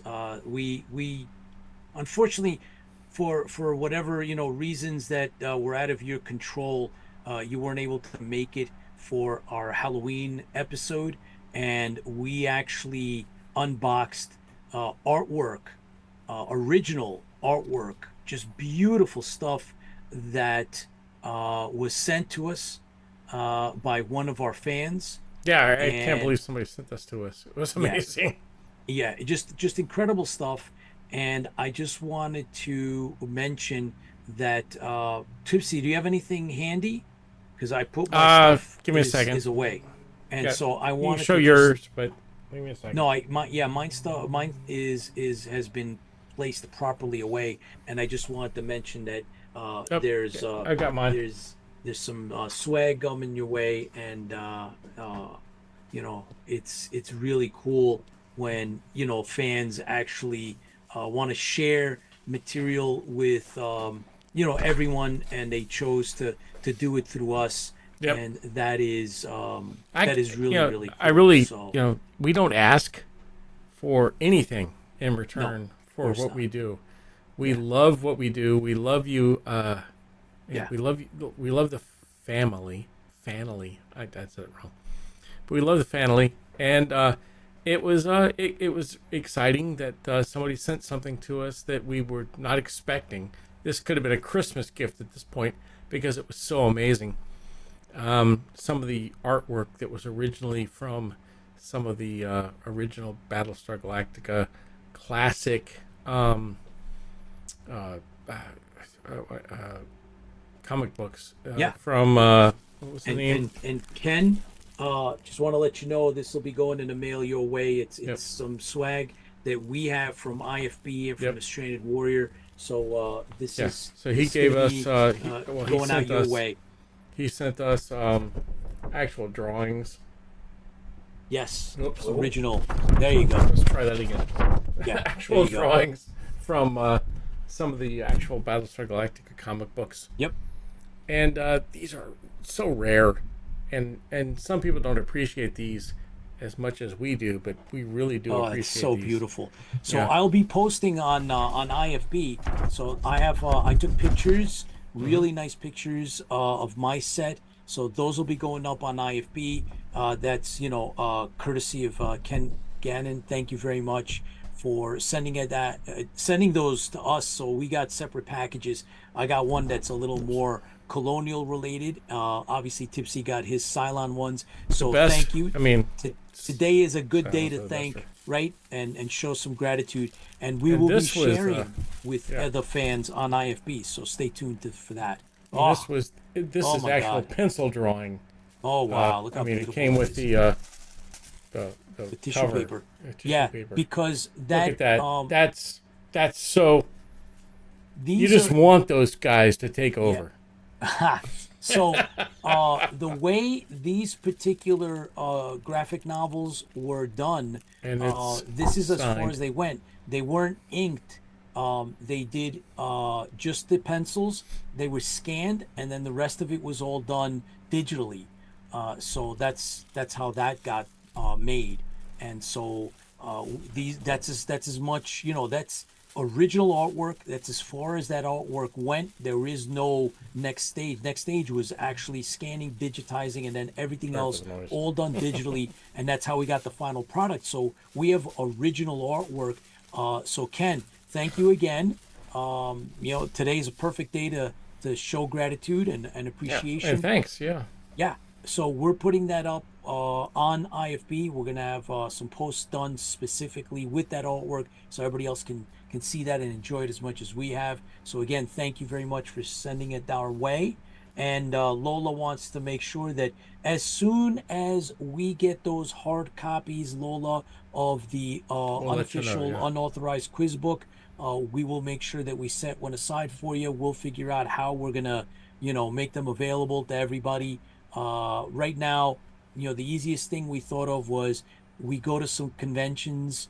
There might be some closer, on the East Coast somewhere. I don't know whether it be Dragon Con. I'm not sure yet. I missed Dragon Con last year. I can't wait to get back there this year. So Dragon Con might Paul be the, so if everybody's going, we'll just bring X number, of copies with us so you guys can get your hands on those. And do you know what? I'm going to go to Dragon Con. You are? Yes, you do. You need Why to not? because I'll come for the crack. Dragon Con is amazing. Not because it's so huge, but it's amazing because it's fan run. It's not corporate. Right. It's not anything else. Every one of these tracks is created by a group of fans. Right. And for instance, the Star Trek track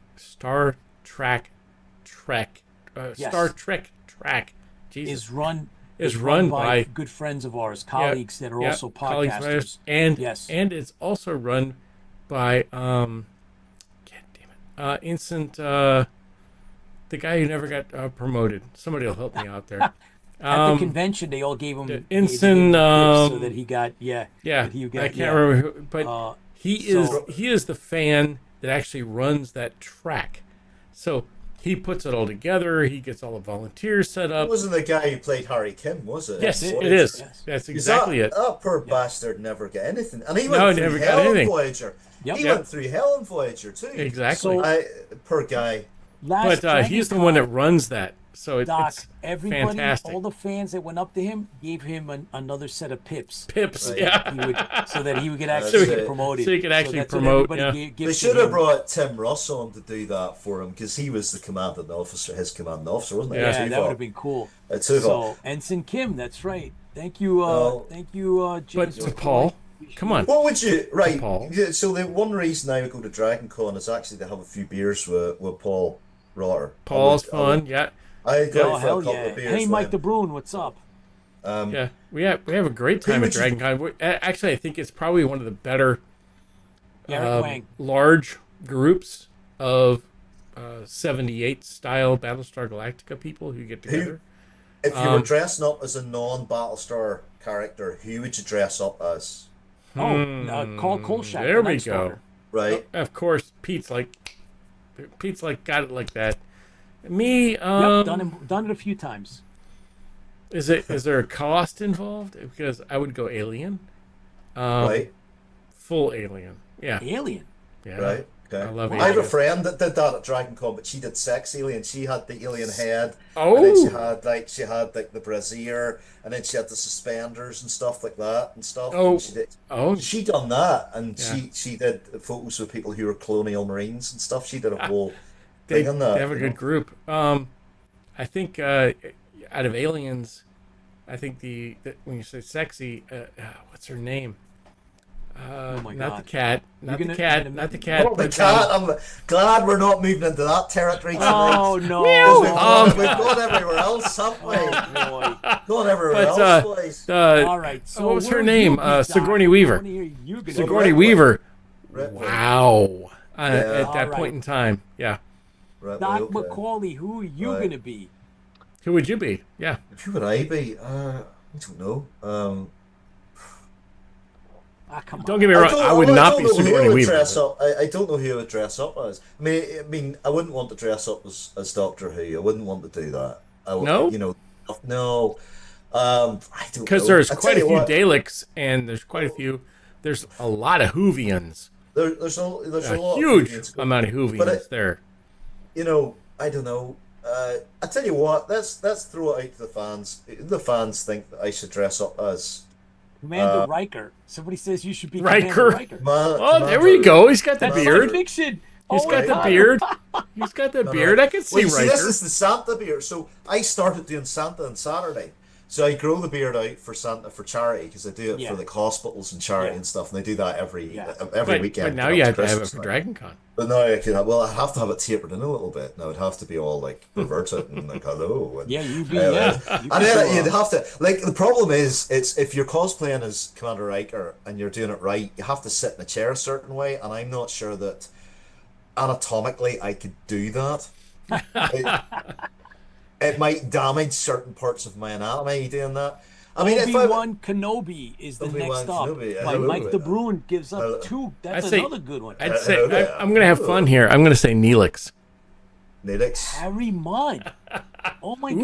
God, Harry JV Mudd. says you should be Could- Harry Mudd. Harry Mudd, yeah, Harry Mudd had the Green Girls, didn't he? Wow. He was Yes. basically the Those intergalactic green. pimp.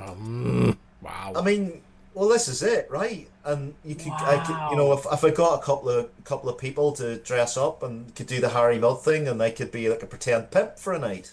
Oh boy. They you're do have asking a for trouble. every year You they know? do have a Star it's, Trek cosplay. Star Oh, the Trek parade. cosplay. They have a Star Trek what is it? But they also have it's like A parade. a parade hang And a on. party. Stop, Pete. Oh, I have it there, and then you say something.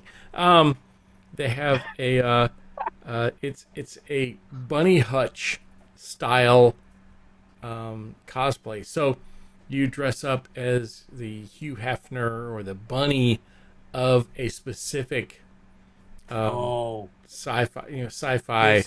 there's another It's two. pretty cool. So We got another two. uh-oh, Right. what do King we got? Arthur. King Arthur. Yeah, Arthur? okay. Yeah, Yeah. Or Odo. Odo. Oh, Could do Odo wow. if I shaved this off. I could do Odo. I could do that whole thing. King Quark. Arthur. King Arthur. Quark. Well, yeah, I mean, whenever I do the hair white and stuff, people go, "Oh, you look like Zeus," whenever I'm not wearing the hat and stuff, because I've got and I had longer hair at one stage, so you look like this sort of. And I hope soon that the hair naturally goes white, because I'll tell you something about being Santa. So here's a cosplay. The Santa's the cosplay, right? I'm going to tell you something now about that. Yeah, The you don't stuff hear that I have people to say spray. that, but Santa It is is. the cosplay. It's a Yes. form of it. Now I take it very seriously. It's I take that seriously because you do have to become. And you've got some great pictures. I gotta find them. Thank you, mate. Yeah. So I mean, it's I started doing Santa for, and this is our bridge between Thanksgiving and Christmas. Yes. I started doing Santa 15 years ago for the Cancer Fund for children back in Ireland. And I had my own grotto. They built me a grotto, and it was great, and it was amazing.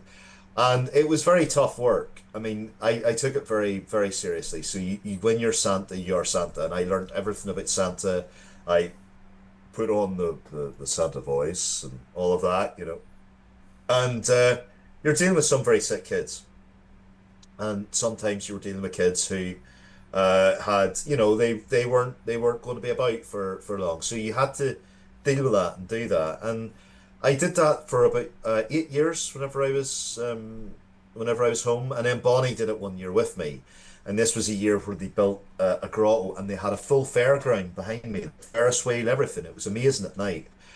And Bonnie, of course, had the Canadian accent. She was dressed as an elf, so the door to my grotto was shut, and I had two elves, and she was outside, and she was getting the kids all excited. She was like, "Hey kids, you want to see Santa?" So if her accent, the kids believed it, and she opened up the door, and this kid ran, jumped on my lap, was so excited he wet himself on me. Oh, wow. And that was the first kid of the night. So like that wasn't easy to get through another 3.5 hours of that. But it's fun, and I do it, and like I talk about this on my Facebook wall. This was me before I could. This was the very first time I did Santa back in 2010. Probably 2009 actually. This is it. So I couldn't grow any facial hair. This was me in my 20s. So this was me during a timeout. But I used to do 8 hours in a trot Saturday in that grotto, and it was that was pretty demanding. But this Saturday, past Saturday, I had a very sort of there I am with my wife.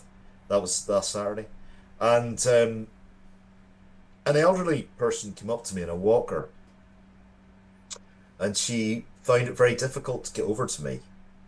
And she had a little seat in the walker, so she turned it around, and she was her daughter took a photograph of her, and she looked at me and she said, "Don't ever get old." And there was a look in her eye that was very painful. It was a lot of regret and a lot of sadness. And then I took her hand and I asked her, seriously, to tell me some of her best memories. And then she started telling me memories about Christmas, about buying her daughter presents, and her daughter was leaning in to listen to all this, because some of these stories she probably never heard, but she was talking to me about her late husband and all this kind of stuff. And the look in the eye changed, and you could see that she was reliving those memories. And then she got up, and before she turned away, I said, "Will you do me a favor? Will you, leave me out some milk and cookies?" And she looked at me and she said, "I haven't done that for a long time." And then she had this beautiful smile just came across her face, and she looked about 60 years younger. And she said, "But this year I might just do that." Now that's the honest. That feels good. That's the honest magic of Santa, and you have to. There's a poem that I've written that I say, and I can't remember it now, but I put it up on Facebook every year, and it's it's something about ride on old man, ride on forever, never growing old, something like that. Anyway, but I say that to myself in the mirror before I go out to do this, and I do take it quite seriously, and I suppose it's a cosplay. But it's something that I love, and it's I think it's important to do. I think it's important to embody those mythological figures and to create that magic, because ultimately as adults, it's our responsibility to create that magic for the people around us and kids and things like that, and for ourselves. So like we're talking about all these memories for Thanksgiving. Obviously, I'm not American. I don't really have that Thanksgiving experience, but there's something similar to Christmas. And I had a great like one of my best. I was in America for Thanksgiving in 2010 in New York, which is one of my favorite places. And I was there for like I landed it on Thanksgiving, and I was very lucky. I had a limo driver that drove me to the Grand Hyatt Hotel, and it was fantastic, and it was an amazing experience. And but I found that, and I'm quite glib about it, but I find that the people from the US are some of the best people I've ever met. You know, like I've been to Florida and stuff, but I do genuinely love America. I do genuinely love the US. I just don't get there often enough. But this next year will be different. I will be. Owen is twisting my arm. He's doing a great job. He's pimping me out to all these various conventions, and I will come. I'll go, and I'll sign books, and I'll probably hopefully do panels on for people who want to write and for people who want to, because I was a comic book artist for a while, and people who want to get into comic book art and things like that. I'm going to do panels like that.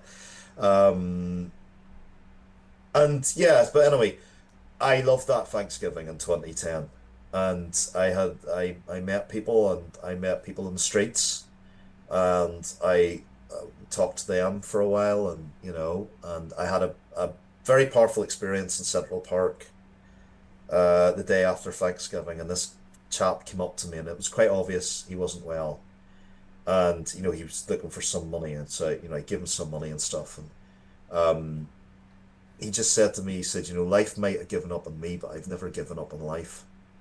And I've always held that was a gift that person gave me, that perspective, and I hope he's back on his feet again now. But that was an American Thanksgiving memory for me, and it was very special. So yeah, there you go. Well, there's a little bit of talk on the chat here about Tipsy being Zardoz, and Zardoz. I love Zardoz. Yes. Well, I don't think I can hang the. Mike well, DeBrune I could probably says, take good luck with the mankini. And I can hang it. It won't look pretty, funny. But that's very, very funny. And then of course I want to say the what about rollerball? Rollerball is good. I want to say the blank is good. The gun is good. The blank is bad for Zardoz. So. Okay, well then we can do Logan's Run. We can all I do love Logan's Run. Logan's Run's amazing. That would be great. That's too close to reality. I think for the some book. People. Yeah, I think the book was much better. Planet of the Apes and Logan's Run, the books were so much.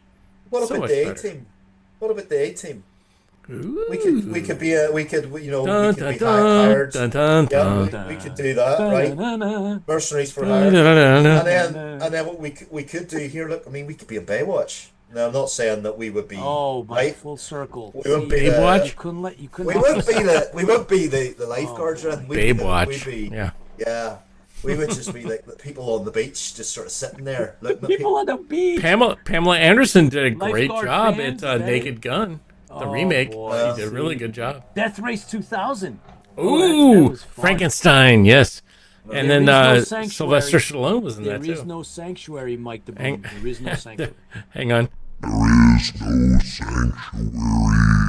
That's right. That's right. The Sandman is coming. So we actually covered a lot of what we said we would, but we didn't get to really talk about the Battlestar episodes. I want All right, to get let's do that now. Good, do it quick. Come on. We got the Young 10 Lords. minutes or so. The Young Lords. I thought the Young Lords. Was Young great. Lords, really? I watched it the other day. I watched the whole Young episode, Lords? guys, and I thought it was pretty damn good. I just had a lot of questions. So I've always said That's this about... that's your favorite episode? No, but it's one. I just watched it the other day, and I thought it was fantastic. Okay, I making really, sure. really enjoyed it. And I remember that when I first watched it, before you could formulate a question as to, wait a second, what about it's moving? The story is moving, the narrative is moving, the visuals, everything is carrying the story, and you don't have time to like take a breath and kind of like look around and say, wait a minute, you mean to tell me, like, where is everybody else, right? So that's one of the things now that I was watching it again after, years. Yeah. I was like, Dang it. I mean, I've watched You it sent in that to me. I between, can't find it now. from 78 to now, but it's been a while. And I was like, okay, so there was one garrison and there's one city on the whole planet, or was everybody executed? Was everybody subjugated?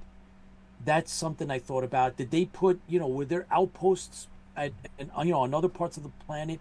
And I also picked up on the fact that Spectre and the garrison got recalled, right? So Baltar recalls them.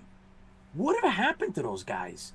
Whatever happened to Spectre and the 2 or 3, 4, 500 Cylon, regiment or battalion or brigade or whatever that he had with him, including a command Cylon? Whatever happened to all those guys? Where did they go? Like, they left the planet, and we know that they had to have left a lot of equipment behind. They left transports and Cylon raiders because, obviously they took casualties. So what the heck ever happened to the rest of them? I don't know if anybody's written any fan fiction. No, but there is related. I think Spectre does come up in, I think 13 or 14, one of the books. Yeah. He comes back. He comes back, yeah. Yeah. Demon Cylon. And, yeah, so and the great thing is, I love the red and the white. This definitely looks Egyptian. You can see. Oh. But yeah, Lola's just said that Spectre is a character in Battlestar Saturn. Excellent. Excuse me, sorry. Yes, like abandoning. Mike DeBruyne says, like abandoning Hadrian's Wall. Exactly. That's my point. It's like he said. Remember, like the father of the kids. Like he says, no, we're gonna stay behind. Like none of them left, and that they were gonna rebuild like their colony. So maybe it was just the one colony. I have to.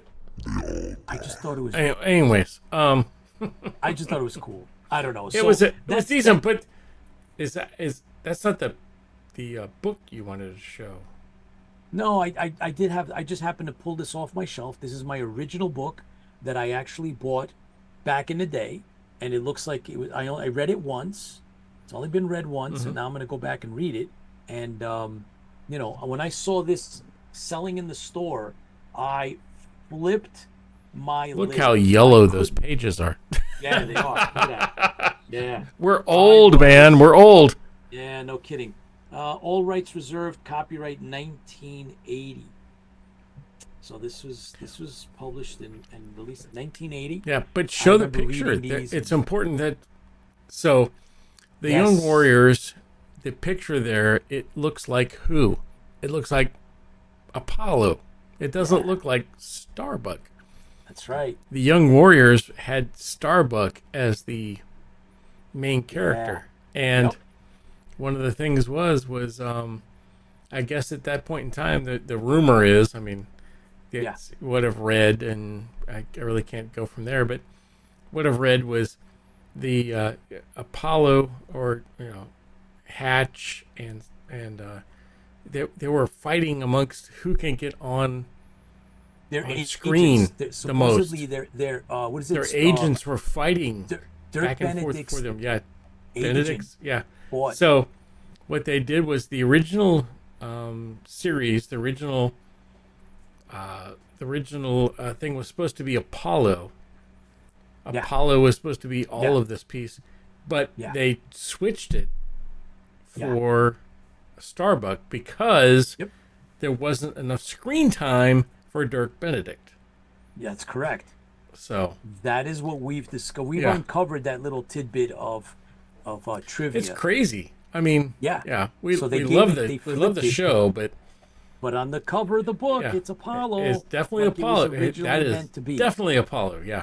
Yeah, it was originally meant to be, but I think it played just as well. I think you could see either one, but it was a good story. But still, I can't say that's my favorite. So guess what, Tipsy? I wonder if there is.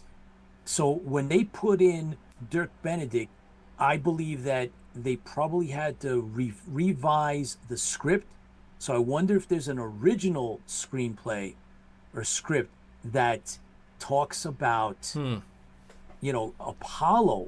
And I don't know. I have a lot of the screenplays, but I don't have any of them that say Apollo. They all say Starbuck. So that I wonder about that. And that's where this comes from, by the way. These humanoids are not well constructed. They damage easily. That's right. That's when they were hauling him away from I wanted to just bring us all back to the fact that this is our Thanksgiving 2025 episode. AKA Pete is now trying to say, hey, it's time to go now. It's time to go, yes. But for those of you that have joined us live here, thank you very much. But wait a minute. You got to mention your favorite episode. Well, then you can McAuley, do it on the next Doc episode. has not been able to get mention his, or I haven't mentioned mine. So let's come back and do it, man. No. Let's do it right now. You have 4 minutes to do it. Oh, right. Well, I'll give mine very quickly. Minutes. Right, very quickly. The one that had Ibley in it, whatever it was called. Oh, excellent. It was great. It was great Excellent. fun. Because he was just evil. Yes, but if you listen to our interview with Jean-Pierre Doriac, yes, the costume and everything else, he hated it so much he tried to throw it away. He would sabotage it. He sabotaged it and tried to throw it in a garbage can. Jean-Pierre had to go back and get it out of the garbage can. So mad. It was probably hard to move in, right? It's probably, if you look at it. It didn't look like it was that. I mean, I've got a copy of it. Not that Yeah. You play dress up and look in the mirror, don't you? War the gods. War the gods. That War was the gods. That's it. For the gods. Was that? And that was a good one. Edward Mulhare was in that one, wasn't he? Was he? Which one? Was he the one? Edward Mulhare was. He was. I'm not. We're going back to the Hoff again on Knight Rider. He was Devon Miles. Blah blah blah. Yeah. Right? Well, he plays John in John. Yeah, Yes. he was in the ship. He played in Experiment in Terra. What was that? Right, that was the one. Right. Okay. Yeah. Which is a really good one. Ibley, who makes he makes well, I think everybody knows that it's in the trailer, Ibley. right? So Ibley is in the Stranded Warrior. He plays he plays a major part in the machinations behind the Stranded Warriors. Arabic word for devil.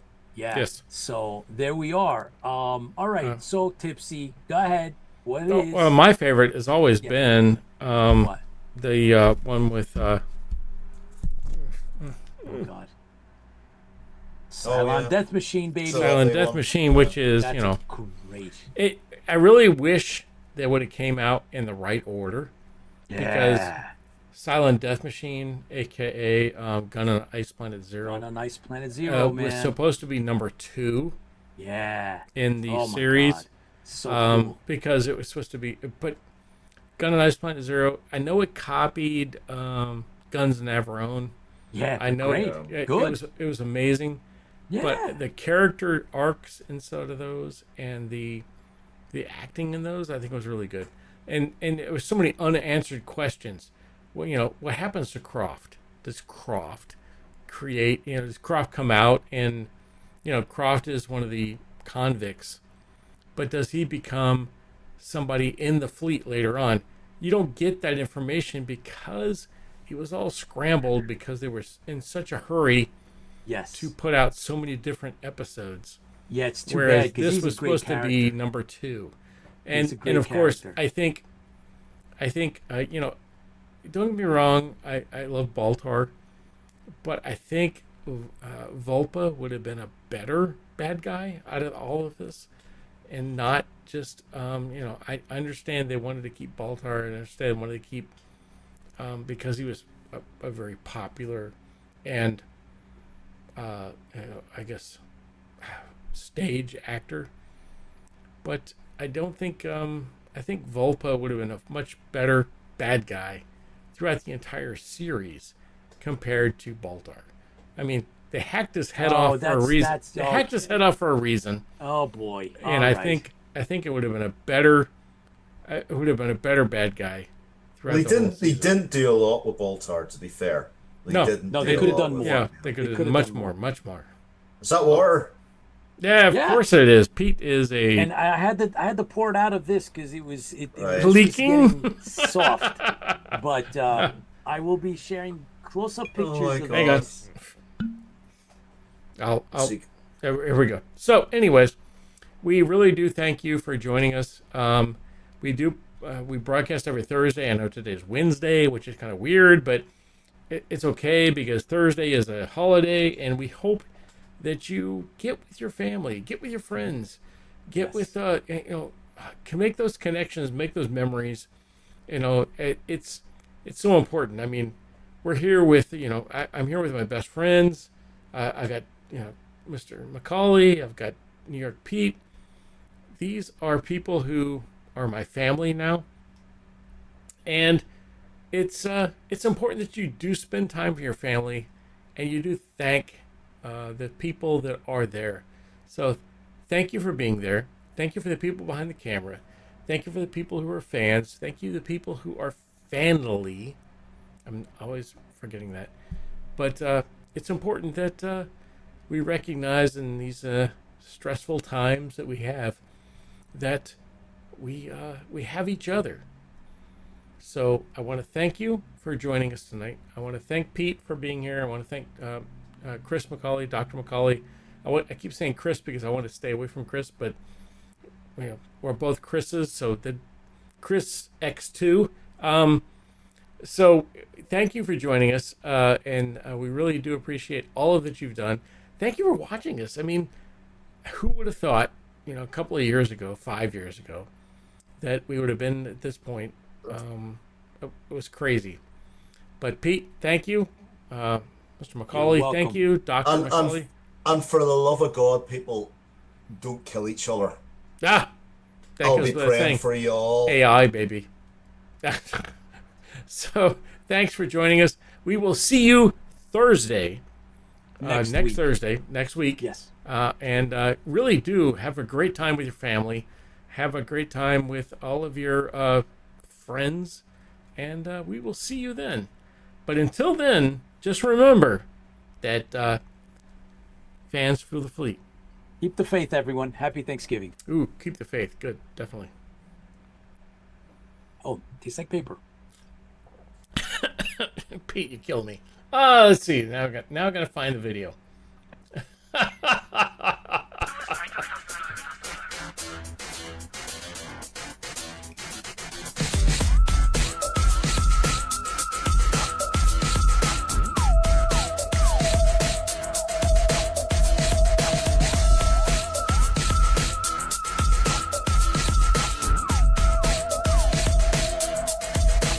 These humanoids are not well constructed. They damage easily.